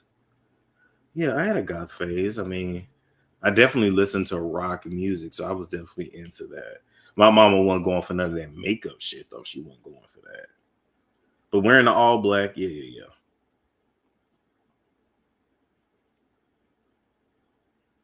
Did you go to a majority white high school too? Nah, the high school was like half and half. Yeah, like I want to say probably like 60% black or 55% black. When I was there, I feel like it was half and half. It's pretty much all black now. But I transferred schools a lot. So from the time I started school to when I finally graduated, I transferred schools probably about 14 times. So I've went to mostly white schools. I started off going to mostly white schools. I went to all black schools. I went to diverse mixed schools. Like, could you do I could do a little something. I wasn't like Ryan Sheckler or nothing. That's who I grew up with. Like, when I was a little kid, we had Tony Hawk. I had all those video games, but like I grew up with like looking at Ryan Sheckler. I didn't.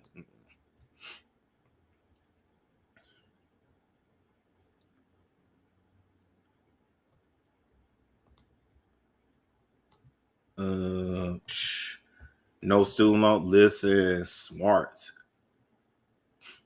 Did I tell y'all the time I almost went to the Air Force? Almost went to the Air Force, and I should have fucking went. Let's see. Child, I went because home life was effed up and I needed somewhere to go. Did you ever live in Chicago? No. Mm-mm. Yeah, family there. I never lived there though. But Chicago was only like a 4.5 hour drive for me. It wasn't far at all. Yeah, we're gonna come back and do Christian Keys for sure. How did you feel when you moved to urban ATL and all these black folks? I had never seen that many black folks in one place ever in my life. Not even in Chicago did I see that many black people like that. Mm-mm. When I came to Atlanta, I remember the first time I came, when I visited and I got off the plane, I was like, oh my God, it was black folks everywhere. Had never seen that.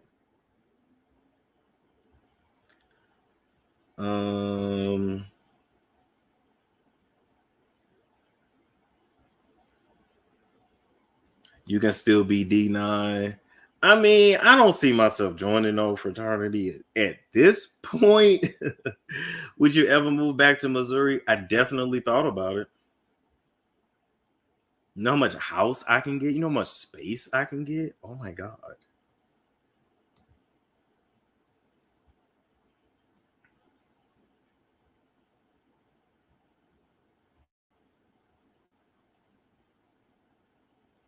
It's giving Lupe Fiasco. I mean, that's really who I am. You would fit in Berkeley, California? Yeah, probably.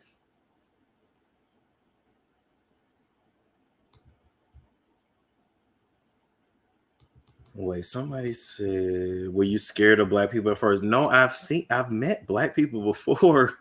It just was different. And Atlanta is one of those places where like black people are very much like, hey, you don't wear Louis, you don't have Prada, you don't have Gucci. Like, that shit is just not impressive to me. I don't know. It wasn't my thing. I guess the only thing, I didn't like Atlanta, but many things I didn't like about it was like, I feel like everybody was looking the same. Like, there was no individuality. Not Calabasas. I was just in Calabasas, and I was sure on the lookout.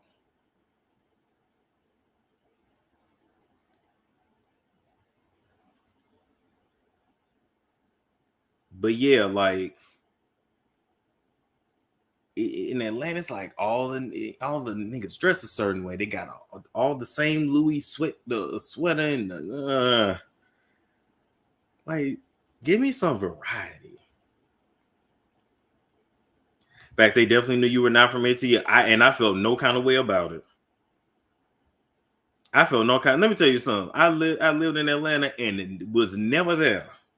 Stayed gone or stayed working and stayed busy. They used to give me too. Oh, you don't leave the house. Oh, he's antisocial. No, I don't fuck with you. But that's too much like rejection, so people don't want to hear that part. If I'm not around you, it's because I don't fuck with you. Let's see. They really don't do that in the metro. Oh, okay. You don't stay put for a house. I know I don't. But I could move back to where I'm from and I could get an apartment for like $700 a month. Hold up, let me show y'all. I don't know how we got here, but whatever. I'm gonna chop and screw all this up. Let's see.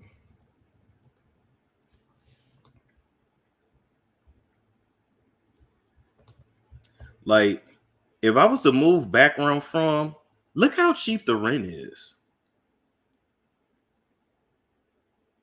Look how cheap that rent is. If I move back where I'm from, look how cheap this rent is.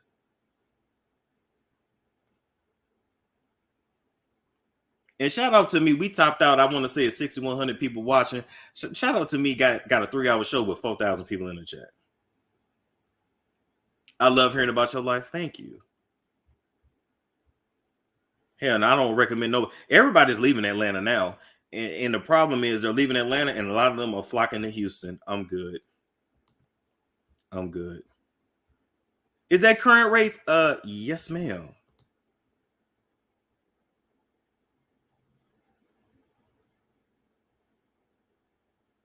Now, this is a little more updated. But look, 1 bedroom, $863. Yeah, Houston is going to be Atlanta number 2. That's why I'm not moving there. And they can have that. Charlotte, I love Charlotte.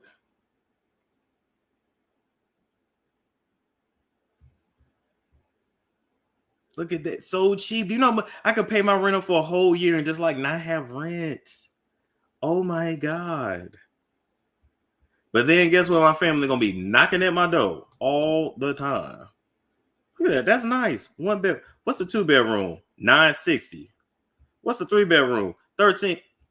I can get a 4-bedroom, 2-bath for $14.92. What am I really doing being in these big cities? You know what I mean?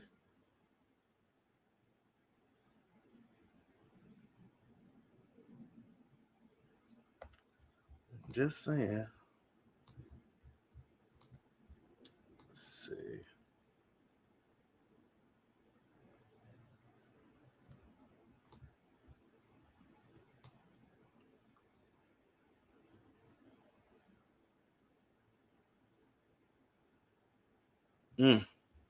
I ain't gonna do it, but I know crazy affordable. I know.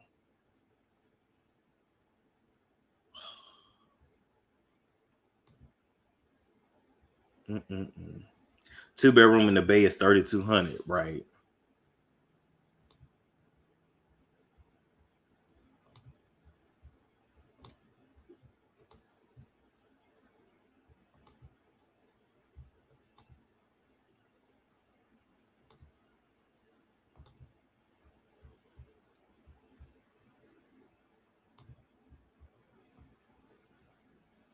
How's the crime in Missouri? Shit. Like anywhere else. I got out shot. I moved to Mexico. That's what I'm thinking about. Mexico City. A lot of black folks moving there. Have you ever thought about flipping? Oh no, I don't want to be bothered. I know that's how people build wealth. I got to find another way. I don't know if I got to get into stocks. I don't know. Not flipping my house. I don't know how to fix shit on no house. Let's see. But anyway, that's that. So I'm gonna take some comments and then we're gonna call it a day. And I'll go eat and come back. Oh, I didn't see your thing, Arlene, but thank you for your support. Watch out for illegal immigrants because they are running them up, man. Well, yeah. Get into mutual funds. I'm gonna have to. I ain't got time to be flipping no house. I ain't got time for that. And then some of these houses, I don't deal and shit falling apart. I don't know how to fix shit. What I'm supposed to do? Or you got to go in these houses and they got mice and they got rats. Hell no. No, I'm good. We're going to have to figure out another way. What are you going to eat? You know what? When I was in Cali, I was literally eating salads every day. Like I was going to Sweet Green, getting a salad, like and shaking that whole. And I've been eating salads like every day since.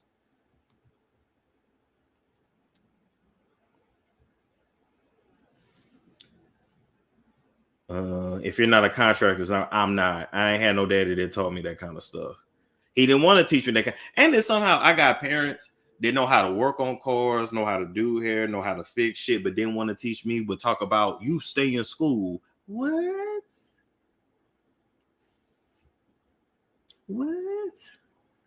Or you could do rental properties and have a property manager so the tenants never see you.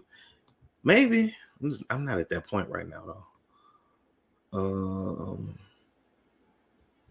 Yeah, I can't. No. Talking about, oh, you got to get up under the house. Get up under the house. I didn't know there was a under the house. Oh, what you mean? Get up under there and bomb it? And no. Oh no. Oh no. No. Right, you ain't gonna have me like DJ Envy. I'm good.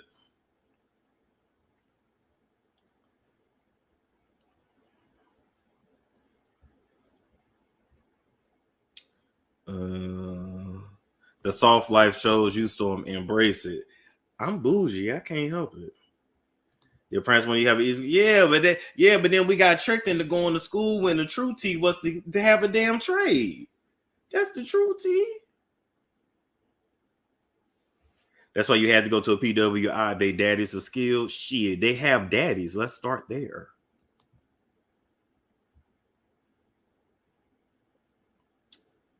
What is your zodiac sign? It's right here.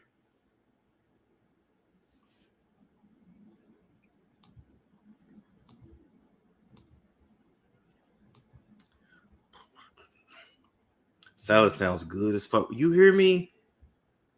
I don't know what happened. When I turned 30, I started craving, like, I'm eating cucumbers and shit and bell peppers. I never used to eat peppers. Like, I eat onions and shit now. But then one day I said, hell, if I eat pussy, I can definitely eat an onion. You know what I mean? It's like, just saying. That bull glisten, look, that bull look good.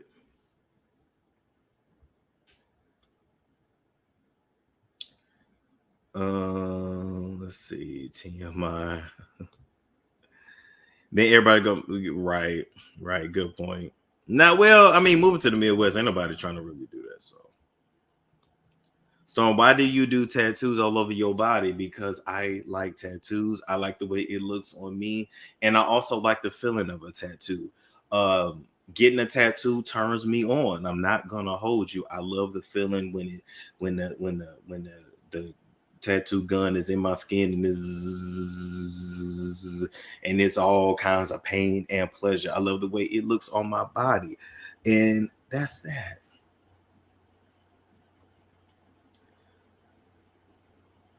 Oh, your birthday April 30th? Yeah, mine April 28th. That's me with. Oh, I love piercings too. Oh my god! And then you sitting there, you waiting for you, like, yeah, give it to me. And they, oh fuck! I'm like, yes.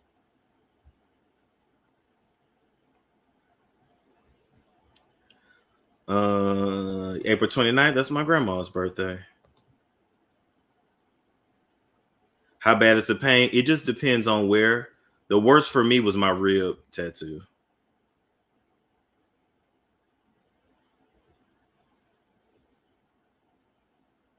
Are you still friends with your frat brothers? Yeah. One of them, Jordan, he was just in town. When was he in town? He was just in town a couple months back.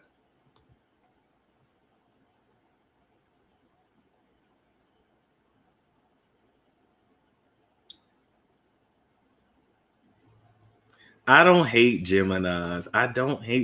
Gemini, like I said, they're just masters of communication. So they talk things out. They're highly intelligent, but they like to talk things out. They're gonna be your over talker. They also sometimes tell on themselves, which is wild to me. Did the thigh tat hurt? It was more painful towards the knee. I will show you, but I ain't got no drawers on. It was more painful towards the knee and like the inside of the thigh because I felt it in my crotch, but like right in the middle of the thigh and on the side where like my booty cheek at, none. It was cool.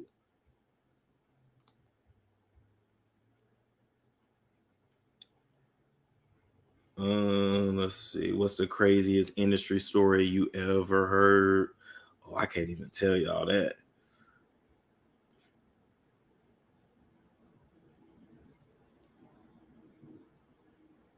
Why did you stop wearing drawers? I mean, why not? Like, the freedom is, and I'm gonna go to the gym with no draw. Listen, it is what it is.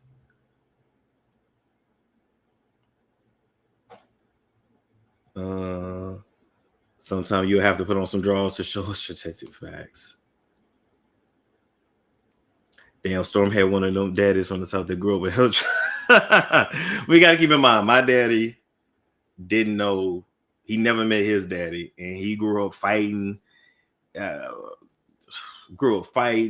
busting niggas with bricks, bottles, fighting multiple niggas at one time. Like, he grew up, he had to fight all his life. So that tends to do that to you.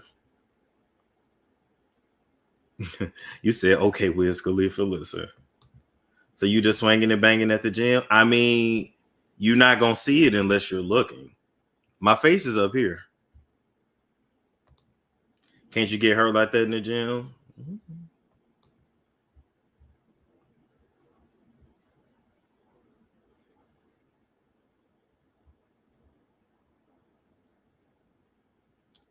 Let's see. Anything else before we head out?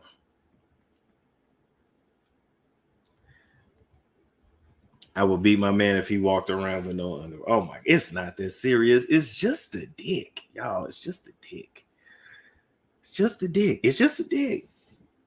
Half of the population has one. It's just a dick. Free the dick. Free the nipples. Like, so it's okay. We shouldn't have to have this like shame of our bodies.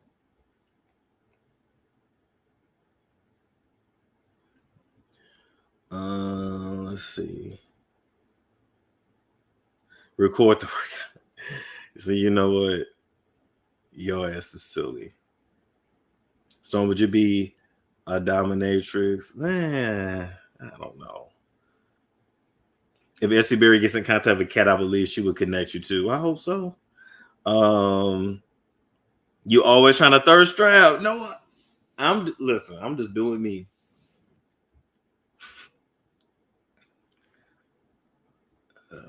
Let's see.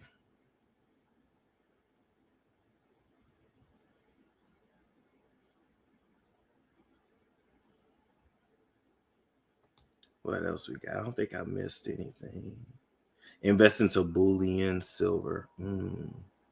Now put some draws on.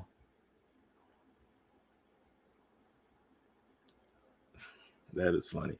Okay, we gonna head out, people. It's been fun. We talked about a lot. I gotta chop this up too. I gotta chop up this live. I gotta chop up the live from last night because we definitely had a time. I will be back on a little later. Like, comment, subscribe, share if you care, and we are out of here. It's Storm Show.